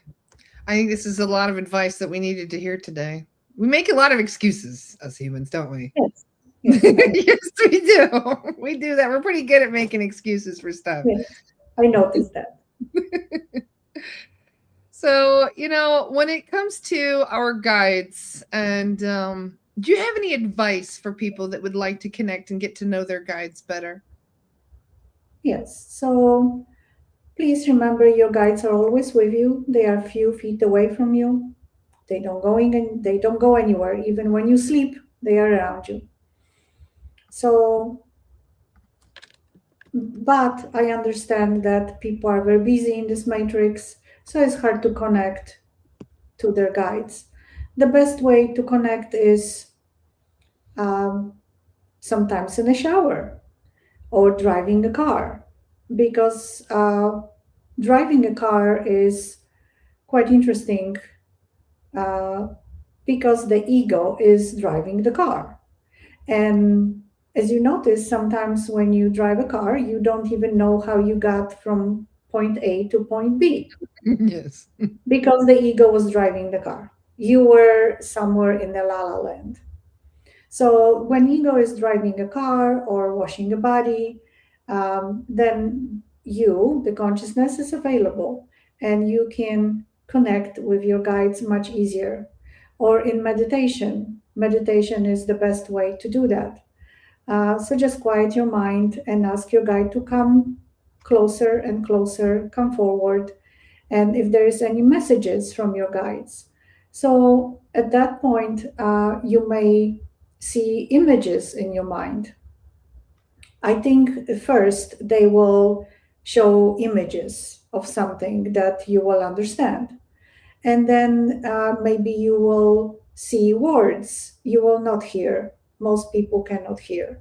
So, but they can see words in their mind, like it's not really hearing, but seeing the words in their mind, certain symbols. So then that's how the communication starts. And slowly, slowly, the more they connect with their guides, the better the communication and connection will get. Because it's like connecting to a new friend. You really don't know each other that much because you didn't connect before. So it's important to make the connection strong, and remember that they always around and they are very happy and eager to help.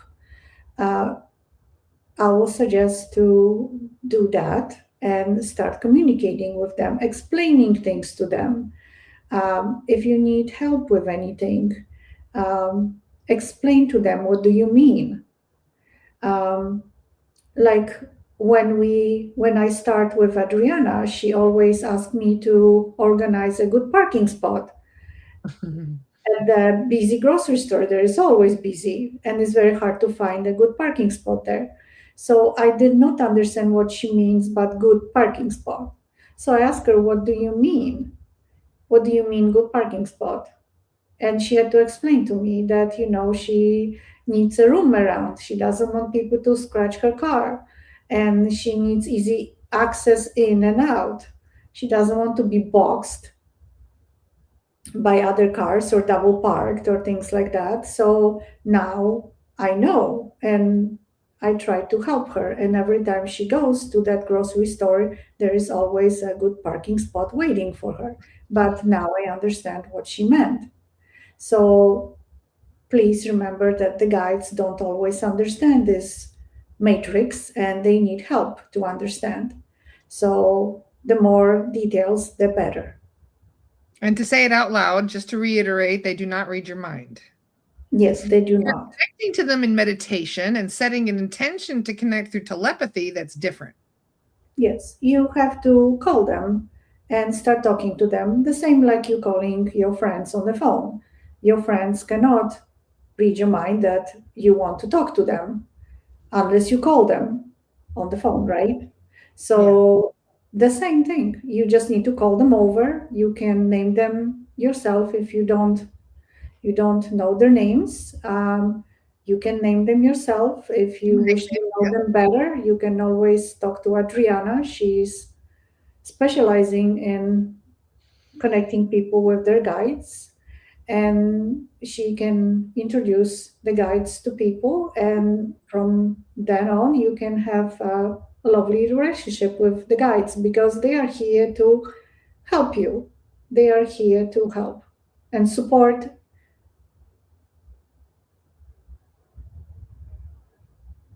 No, you're Yes. good.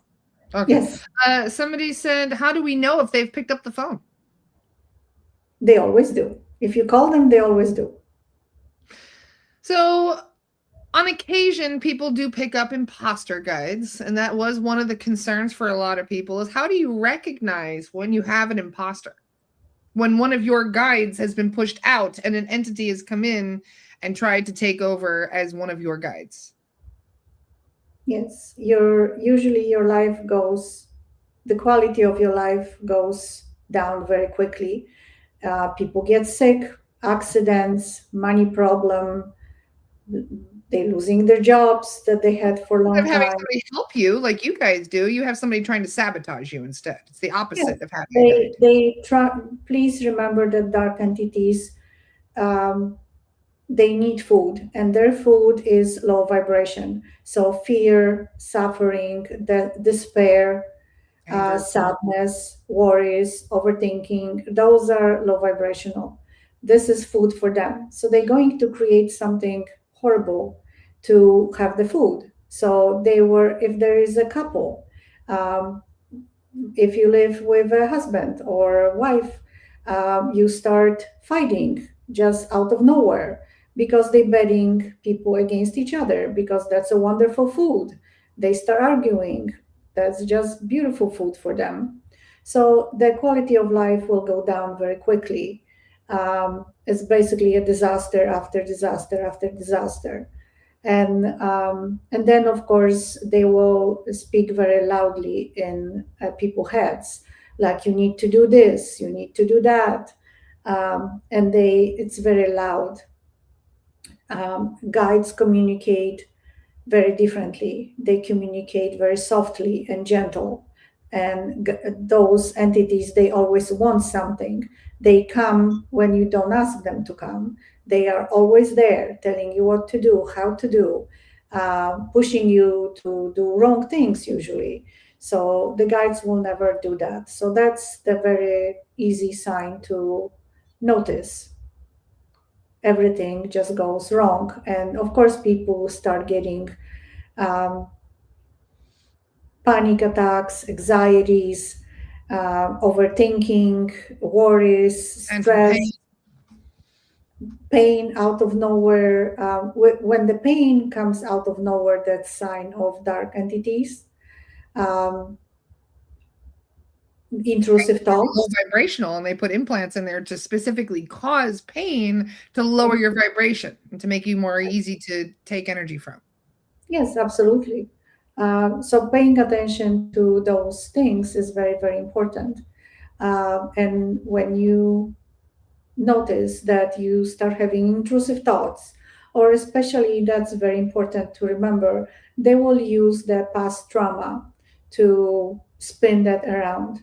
So they will take you back to the past when something bad happened to you, or you did something shameful that you think is shameful, and they will start using that to bring that forward and to start spinning around, and out of nowhere people start thinking about the past and what's happened to me, why this happened to me.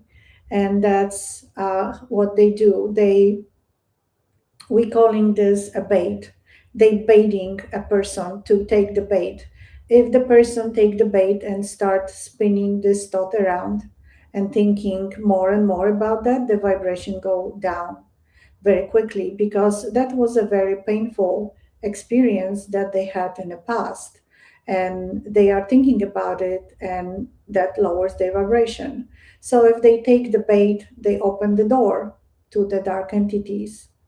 If they understand that this is a bait and something And is you trying, remove yourself from it. You're like, nope, I'm not playing that game anymore. Don't care. Bye bye. so that's why it's very important to be mindful of their thoughts. Any intrusive thought about the past, and I don't advise people to go into the past because past is done, nothing you can do about it. Just close the book, put it on the shelf, and don't open it. There's nothing there for you. Move, change your mind, change your thinking, and move forward and create your future, because that's how you create your future. You need to think about something. You need to create your future today. If you don't create anything, nothing will happen. Humans have very actually great manifestations abilities, but because they don't know what they want, nothing happens to them. Nothing bad or good happens to them. Usually bad because they think about bad things. They imagine that horrible things will happen to them, and they usually do because that's law of attraction. So it is important to be mindful of the thinking, what is in your head. Yes. And change that to positive, so you manifest something very beautiful for your future. Going into the past is useless and waste of your energy. And the fact that it's considered entity fishing, like they're literally trying to trigger you. Because they, if they you get triggered, then they can take more energy from you. yes, because you're opening the door and they can easily come in, and then worse and worse things will happen. Somebody had a question. They wondered if their guides, if they could ask their own personal soul guides to clear other people, does it work? No, it does not. They are not trained in that. Why Only does a soul especially guide have to be trained to remove an entity? that's how it works. The guides that they are with that particular person, they not concerned about other people. Their job is to keep eye on their person. Their responsibility is to keep eye on the plan, make sure everything is going according to their plan, make sure that they don't get themselves on the wheel of karma, and when the time is up for this incarnation, that they will take them where they need to go. That's their responsibilities. Their responsibilities is not to clear other people. There are special guides that they can do that, but the personal guides are not going to do. They can help the person, but they're not going to clear other people, strangers, and who knows what. Yeah, so this is why we have the team that we have. They are specially trained guides that are literally, that is their job, is to remove entities. That's what they do. Yes, yes. Not every guide is not the same. Like every person wants to be a green beret or a Yeah, that's a assassin. great analogy. Yes. Some That's guides are there to help you learn about healing. Some are there to help you be a good school teacher. Some are there to help you just stay on your path in life and to help you raise your vibration. They don't really know how to deal with a reptilian or yeah. something of that nature. They don't want to, and trust me, they do not want to. So a lot of times when we show up with our team, which is kind of like an astral SWAT in a way, they're very Yeah. relieved to see us. Yes, absolutely. Because sometimes they look very beat up because they had to share the house with the entities, but they are still holding their space. So that's very important. So we train in that. We have a large team to deal with that, and not all the guides knows actually what to do, and they can only do so much. So when When you it's say two beat up, guys, though, I'm just curious, Zach. Sorry to interrupt. I'm just wondering, what do you mean by beat up? Do our guides get attacked too when we get attacked? yes, absolutely, they try to push them away. Wow. Okay. So So when we some of the guides are easily pushed, like Nordic Pleiadian guides are not fighters, so they definitely going to leave. But Andromedans and Urmas are not going to leave the house that easily. They're going to fight. They're going to do as much as they can to protect their friend, the human. So it's depending on the guide. So that's why we've seen more and more often that Nordic Pleiadians are bringing dragons into to their you stars. had to give them a lecture for that, didn't you, Zach? Yes, we had to do that, unfortunately, because they're just too nice. They are too nice and a little bit too naive. So, the love is not everything, especially on this planet. Yes, the love is everything on other planets, but not in this 3D matrix. You have to protect yourself. You have to know how to protect yourself, because this is different time. This is the shift is not a joke. It's a very difficult circumstances. and everybody who chose to be here, they are, especially the star seeds, they not welcome here. They don't want them to be here. So of course they are being attacked. Yeah. Can you have a guide abandon you? Somebody wanted to know if a guide can basically be like, nope, don't want this, and quit. Can your guide quit on you? Yes, there is situation when the guides will walk away when the person is like heavy into drugs, and there's no way out of that. Like, let's say So they're so far removed from their path in life that the path is gone. The path is the basically path is basically gone. Yes. it's So they overgrown will, and become non-existent. So when that happens, the guides are like, you're wasting our time here. yes, when they see there is no way back and that soul is going to leave the body sooner or later, there is no need for them to be around. They cannot do anything. They cannot help. They tried really hard. Trust me, they will try very hard to help this person to overcome the addiction. But if the person, that's usually the body, the ego, because the soul doesn't want to be in the situation. Of course, it would never choose to be in this situation. So the ego is taking over completely 100%. The body is driven by the ego because the ego is all about pleasure and reward. So when this situation happens, the soul is pushed so deeply and far away that have absolutely no voice and is just waiting for the body to die and then can go home. That's what it's all about. So the guides are not needed. They cannot do anything. They will basically go back home. And you can choose your guides. You can choose to send a guide away. You can ask for a new guide. You can ask for a specific type of guide. Like, let's say you're learning herbalism and you want an herbology guide who knows all about herbs, then you can ask for one of those specifically. So if you don't ask, you don't get, right? Yes, absolutely. Your guides very often bring different guides. If, for example, something happened to you and you need healing, and your guides are not specializing in healing, they will call Arcturian or other guides to do a healing on that person. So they can, if they can do the healing, because if you need a surgery, knee replacement or something of that sort, they can definitely, they cannot help you with that. That's a mechanical issue, the same like you need to take your car to a mechanic to change a part, the same with the body. They can do the energetic healing if something is energetically not working well, the energetic channels are blocked and things like that. They cannot, they can definitely help, then they will bring a guide to help. So those guides are coming and going. They will not stick around forever because only the personal guides will be with you forever. I mean, Yes. for this incarnation. Your companions, yes. And some Yes. others might come and go depending on what support you might need, depending on certain We call situations. them working guides. Okay, well, that's very helpful.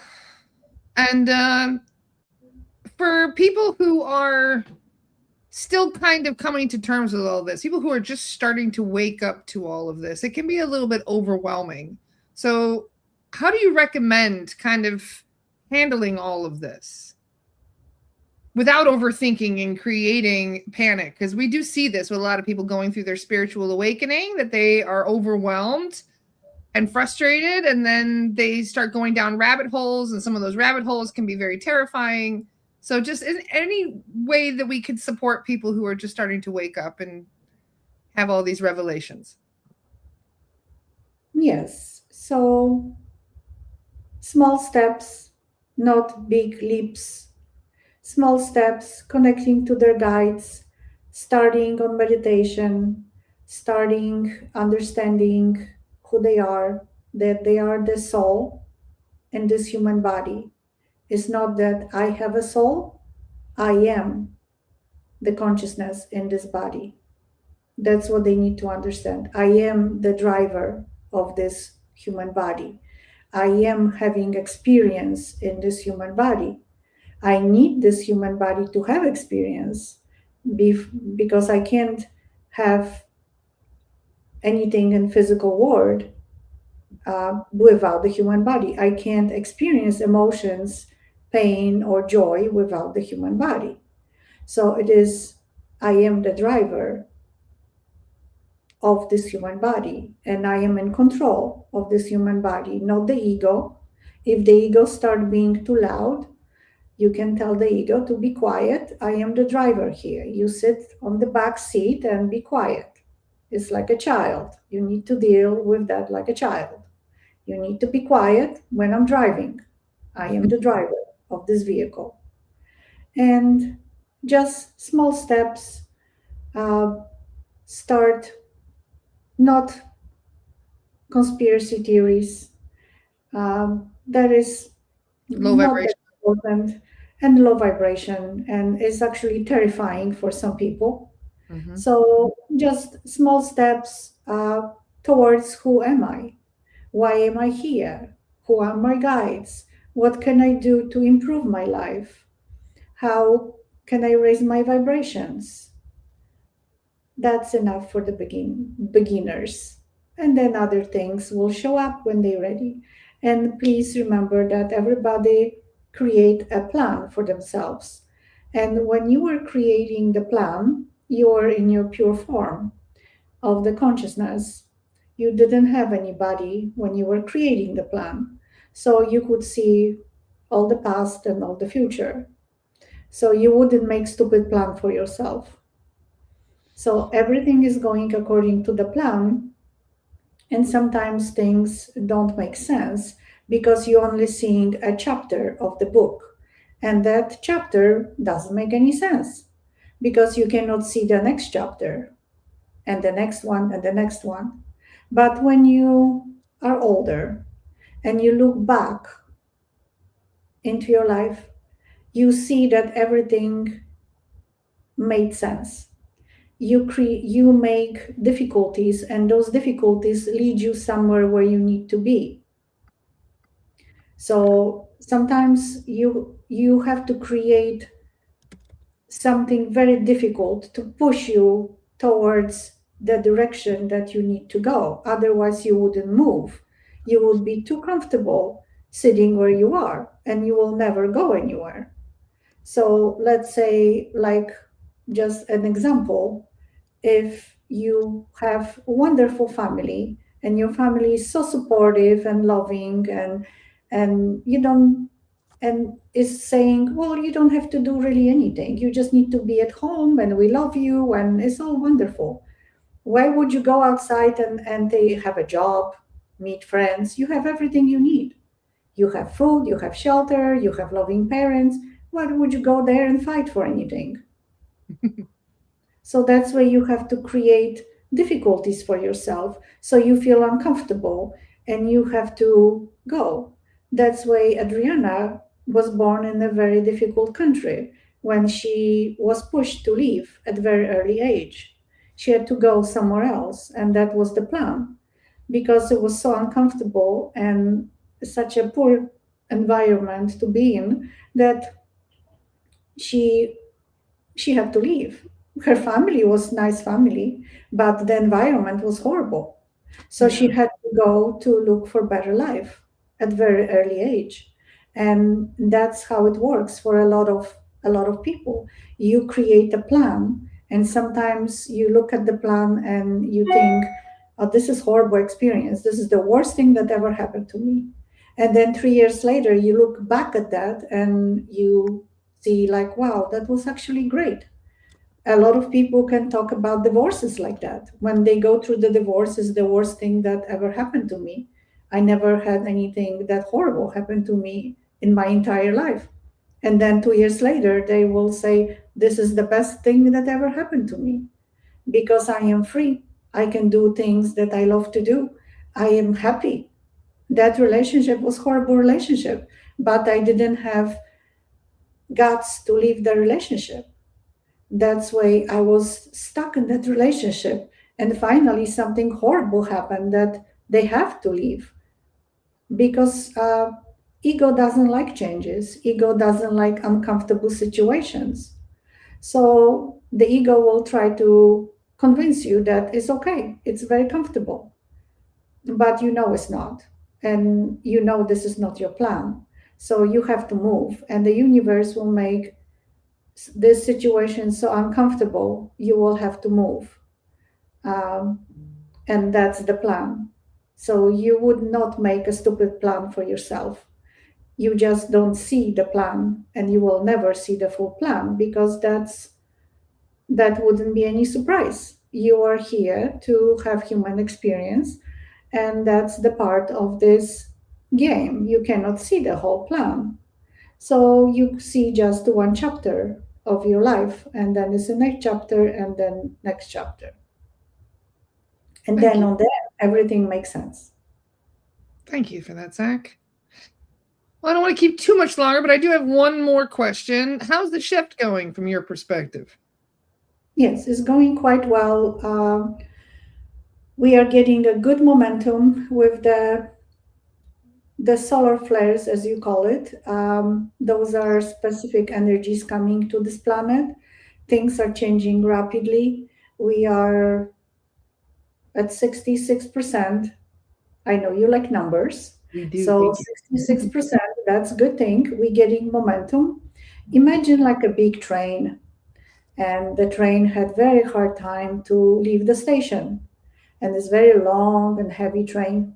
And the train was sitting at the station for a very, very long time. And then finally it started moving, and was moving very slowly, very, very slowly. And there was something trying to sabotage the train, and it was very, very difficult. But finally the train left the station, got the momentum going, and more souls are jumping on the train to help. And they helping, and imagine like they everybody that comes sit in a train, they are helping the train move, like they generating beautiful energy to help the train move. So the more souls jump into the train, they helping the train to move. And that's what it's all about. The more and more people awaken to their true purpose and why they're here, and especially the star seeds and the light workers, they are sitting on the fence. If they decide to join this this cause, then they will definitely help and will be moving much faster. So there is nothing. I am galactic being. I don't know much about earth souls, so I cannot speak for them, but I can talk about star seeds and why they're here. There is nothing more powerful than a star seed remembering who they are, why they're here. Yes. And you can see I got emotional because I'm seeing so many star seeds beat up here. But it's nothing more powerful than a starseed remembering who they are, why they're here, remembering the purpose and standing up to that purpose, and not letting anything or anybody to talk down to them. They have self-respect, they understand self-love, they have strong boundaries. They are at that point, they are like nuclear reactor. Nothing can bother them. They can try, but they can't. So that's why all the starseeds are here. They're here to help Gaia. They're not here to please anybody. They're not here to fix anything particular in other people's lives, because they have to fix things themselves. But they are here to help Gaia, and that's their mission. Thank you very much for that, Zach. Thank you so much for all these beautiful messages today, and for giving us so much insight, and from your beautiful perspective. It helps to keep us going. Yes, and I hope everybody feel nice and clear at this point, because we Did you did. get a lot of beasties today, huh? Cages are Yes, full. yes, we did. So hopefully everybody feeling much better. Many thanks to Callan and the team. We're very grateful for all of your help. Yes, we had a very large team today.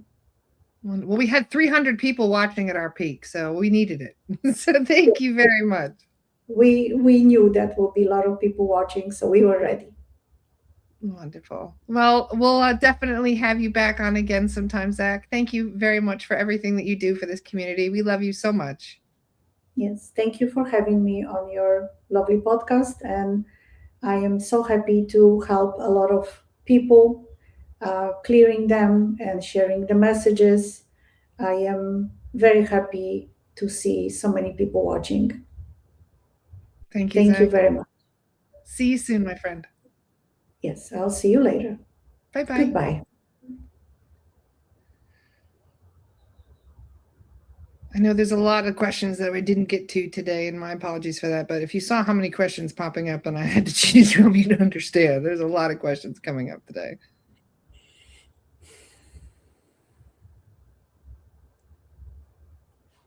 If you Hello. back, how are you feeling? Good, thank you. Enjoy your nap. Is it weird to come back after an hour of being completely like checked out? How long I was out? About an hour, yeah. Oh. I know, I'm sorry. Zach is so good at explaining things, and these guys were coming up with great questions. So I was trying very hard to stick to the 2-hour mark there for our podcast, but we went a little bit over. So thank you very much for that, Adrianna. I appreciate you. No, you're very welcome. I'm happy, you had good time with Zach, and hopefully everybody got the questions answered. I wish. No, we got through about half of the questions. I was trying, but we would have been here all day. And to fact, some people were like, I wish that Zach could be on the podcast every day. Somebody said. Adrianna's too busy to be my co-host. I would have already asked her to. So if anybody wish to talk to their guides or uncover their galactic past or human past, they can visit my website, book a session with me. I was going to say, there's a couple people that are going, I'm trying to book a session, Adrianna. You're kind of booked out for a little while, aren't you?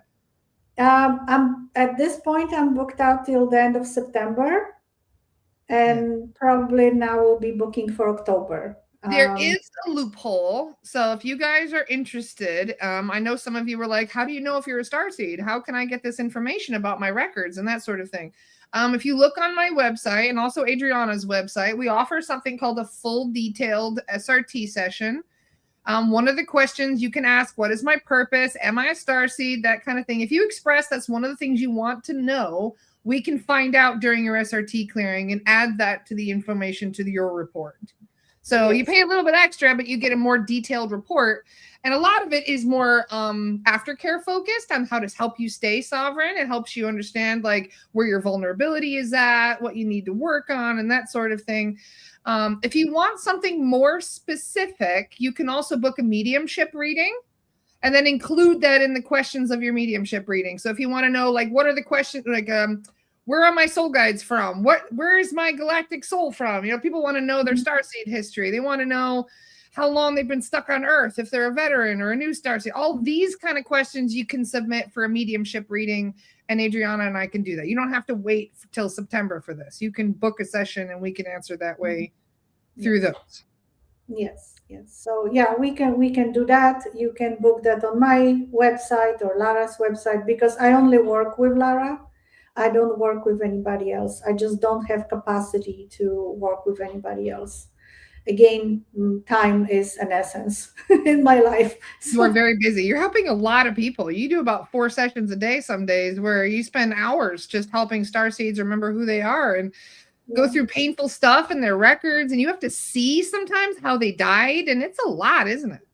Sometimes I have very hard time, because for me Akashic records look like a movie, and I basically do this. I go through Akashic records like this. Swiping left. We're looking to the beginning of your story. Okay, where is it? Okay, that was 12,000 years ago.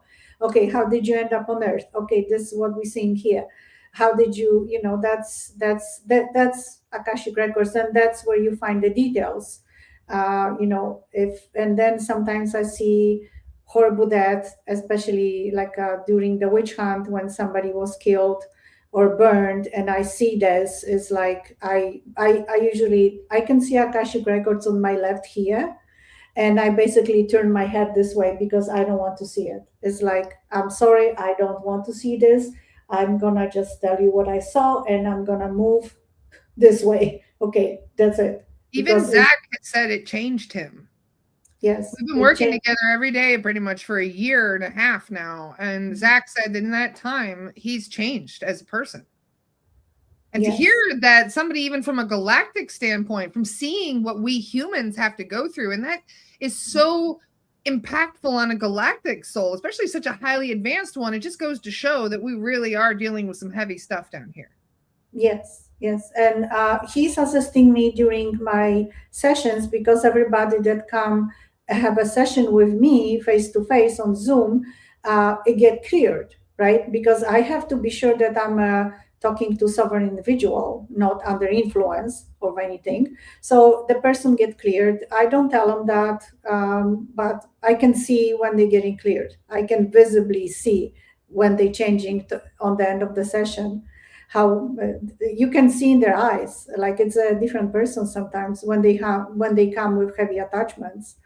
So, and then we start, and Zach is here on my right, and when he can see what I see, and when we go into the history, and the person was brutally murdered, like killed in a horrible way in medieval time, dark ages, he can see all the horror of it. He can see as the same as I can see. So he's learning about the human history as well. And then this just changed him, and doing clearings every day, Didn't know dealing it with was so the bad. 50s, and the horrible curses and generational curses, and this horror, what people did to each other in the past. It sometimes I can see his eyes are like this big. It's like, what is just Well, happening? even the galactics, they don't know the level of No, depravity that can happen on this planet until they see it for themselves. it's a horror. And when we look at that, we call it dark ages. We call dark ages for a reason, because it was humans did horrible I things would to say each we other. say humans, but I was gonna say there's a couple things that I'm like, how did a human come up with that? And Zach's like, that human didn't come up with that. That was a reptilian. Yeah, And I of was like, course. oh, they're like, yeah, reptilians were very creative with their torture. And I'm like, yeah, that makes a lot of sense. Okay. So the Yeah. stuff that still happens to this day, because we were talking about the shift, and one thing I just wanted to mention, because there's a little bit of confusion in regards to how the 5D shift it happens. It's like a tug of war match, right? Where every time we do something to raise the vibration through, I don't know, healing, or by crossing over earthbounds, or by sending beasties to source. We were talking about filling the cages with beasties. We send them to source after that, right? So they get removed from the planet entirely. And when that happens, we're slowly ticking the vibration more positive. We're slowly lifting the vibration. But every time they, I don't know, take down a plane, start a war, create another illness that they can send out into the world to create more devastation and pain and suffering, that lowers the vibration, right? So we're doing this, and the elite is doing this, right? So this is why we don't really know. We can't really predict how long it's going to take, how long it's been, and all of these things. Even the guides have no idea. No, there is not like a set date that it 2030 we going to the shift and new earth is coming. No, we don't know. There is no set date on that. Somebody asked about Akashic records, but the comment is gone. I can't see it anymore. About if the information is relevant to their lives. To our lives right now, yes. Yes, I mentioned that on the beginning of the podcast, that the way they are doing Akashic record is with the person guides, and the guides will show me what is the most important for them to know at this time. We're not going wandering around if they were princes riding on the unicorn, because that's probably not very important. We're going to find what is important to know at this point, what is the most important, and why there are phobias. It's those sessions looks sometimes like a hypnosis, but without being hypnotized for the person, because we go into the past and bring something important. that there's maybe a phobia or See it in my trigger. mind's eye as you're describing it too, because it's almost like a hypnosis session where you can see it in your mind's eye. Yeah.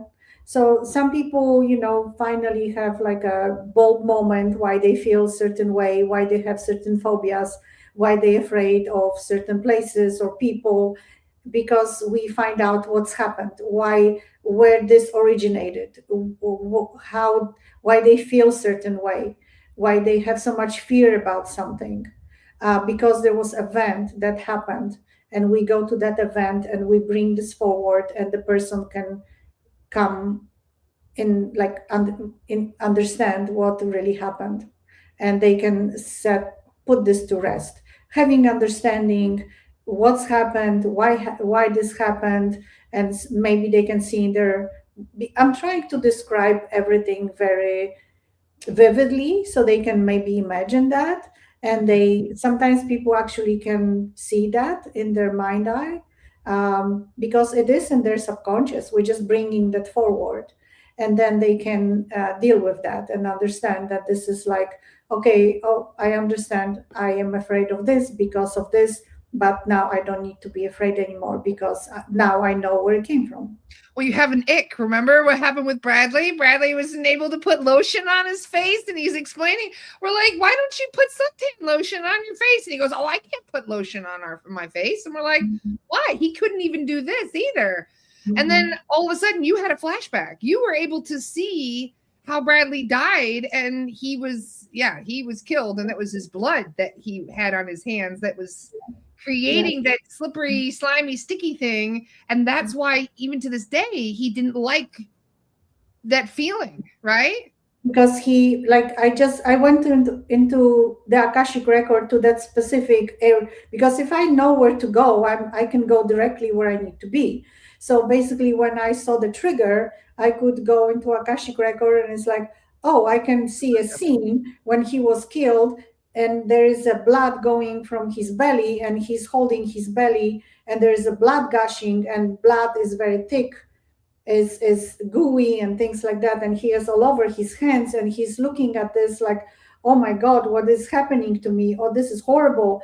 And of course, when you have blood on your hands and it's gooey and it's horrible and you're dying, you don't want to put on your face all over your body. No, that's the correlation between the two is crazy. Because after he knew this, after you reminded him of this, he could see it in his mind, in his eyes. He even saw the armor that he was wearing. Yeah, he's a medium, but he's not Akashic record medium. So I just went there, I brought this forward, and he could see it because he's a medium. So he could basically understand. It's like, okay, now I know and every time he gets this feeling that, he's like, oh, this is disgusting, this gooey stuff on my hands. It's like, no, this is past. This is different life. I understand what it's all about. I can change it now. And that's how he was like, look, guys, look what I can do. It does help sometimes to heal it when you learn the context. That's how you heal it, because in hypnosis you will go and experience that as this person. You will be killed. You have to basically see this as a person. But when I bring this forward, then you don't need to relive this. You can just kind of see this and put it to rest. We're going to talk about that during the Witch Moon class this weekend. Yes, that you don't need to relive the trauma in order to heal it. There's ways to heal it without digging too deep, or as Zach would say, without digging up dead bodies, right, Zach? That's the one thing, Zach, because there's certain times where I've looked into my record and saw too much. And I'm like, okay, and it's knocked me on my ass a few times where I get so emotional, and so it almost creates like this, it's low vibe sometimes to learn these things, to re-trigger the trauma. And in some ways, you can't close the door. There's things where I wish I didn't ask. Yeah, exactly. Now that I know, I'm like, shit, I would rather not have that in my subconscious. Thank you. I'd rather have that removed from my conscious mind, I should say. Yeah, so that's why when I ask the guides to help me with the Akashic records is the best way, because I'm not going to bring something that is, it could be dramatic, or the person is not ready for it. The guides know what needs to be revealed or not. That's why sometimes they're like, nope, Mum's the word, not telling you. Yeah. So, and then we're stubborn. We're like, oh, it makes me want to know more. You know, that's the human mind. Those guys are like, this isn't good for your, you're not supposed to know this. And you're like, but that makes me want to know it. Yeah, because people are curious. That's all. To our own death. Well, you know what curiosity did to the cat. Yes, yes. Well, Adrianna, this has been going longer than I anticipated. So thank you so much for making time for us today. This has been one of my favorite conversations we've had in some time now. So I really, really appreciate it. And thank you to everybody who just came and hung out with us for like 2.5 hours. This was this is a long one. So thank you very much. And those of you who had extra questions they didn't get answered, I will have a solo chat tomorrow, and I will happily answer more of your questions tomorrow. So if you just bring back the same questions, if I didn't get to them today, we can answer them then. Yes. Thank you so much. Adrianna Garay's website is her name. So if you go to adriannagaray.com, you'll be able to see where you can book an SRT session. You can book an Akashic Records reading, a Meet Your Soul Guide session, and many others. Yes. Yes. Thank you so much. Thank you for having me. And thank you for all these wonderful people hanging around for so long, because this is the longest podcast I think we ever did. So it probably is, yes. Thank you so much, everyone listening to me and Zach, and I love you all. Love you, everybody. Yes, Thank you. So love you guys. Have a wonderful day, and I'll see you tomorrow. Bye, everybody. Bye-bye.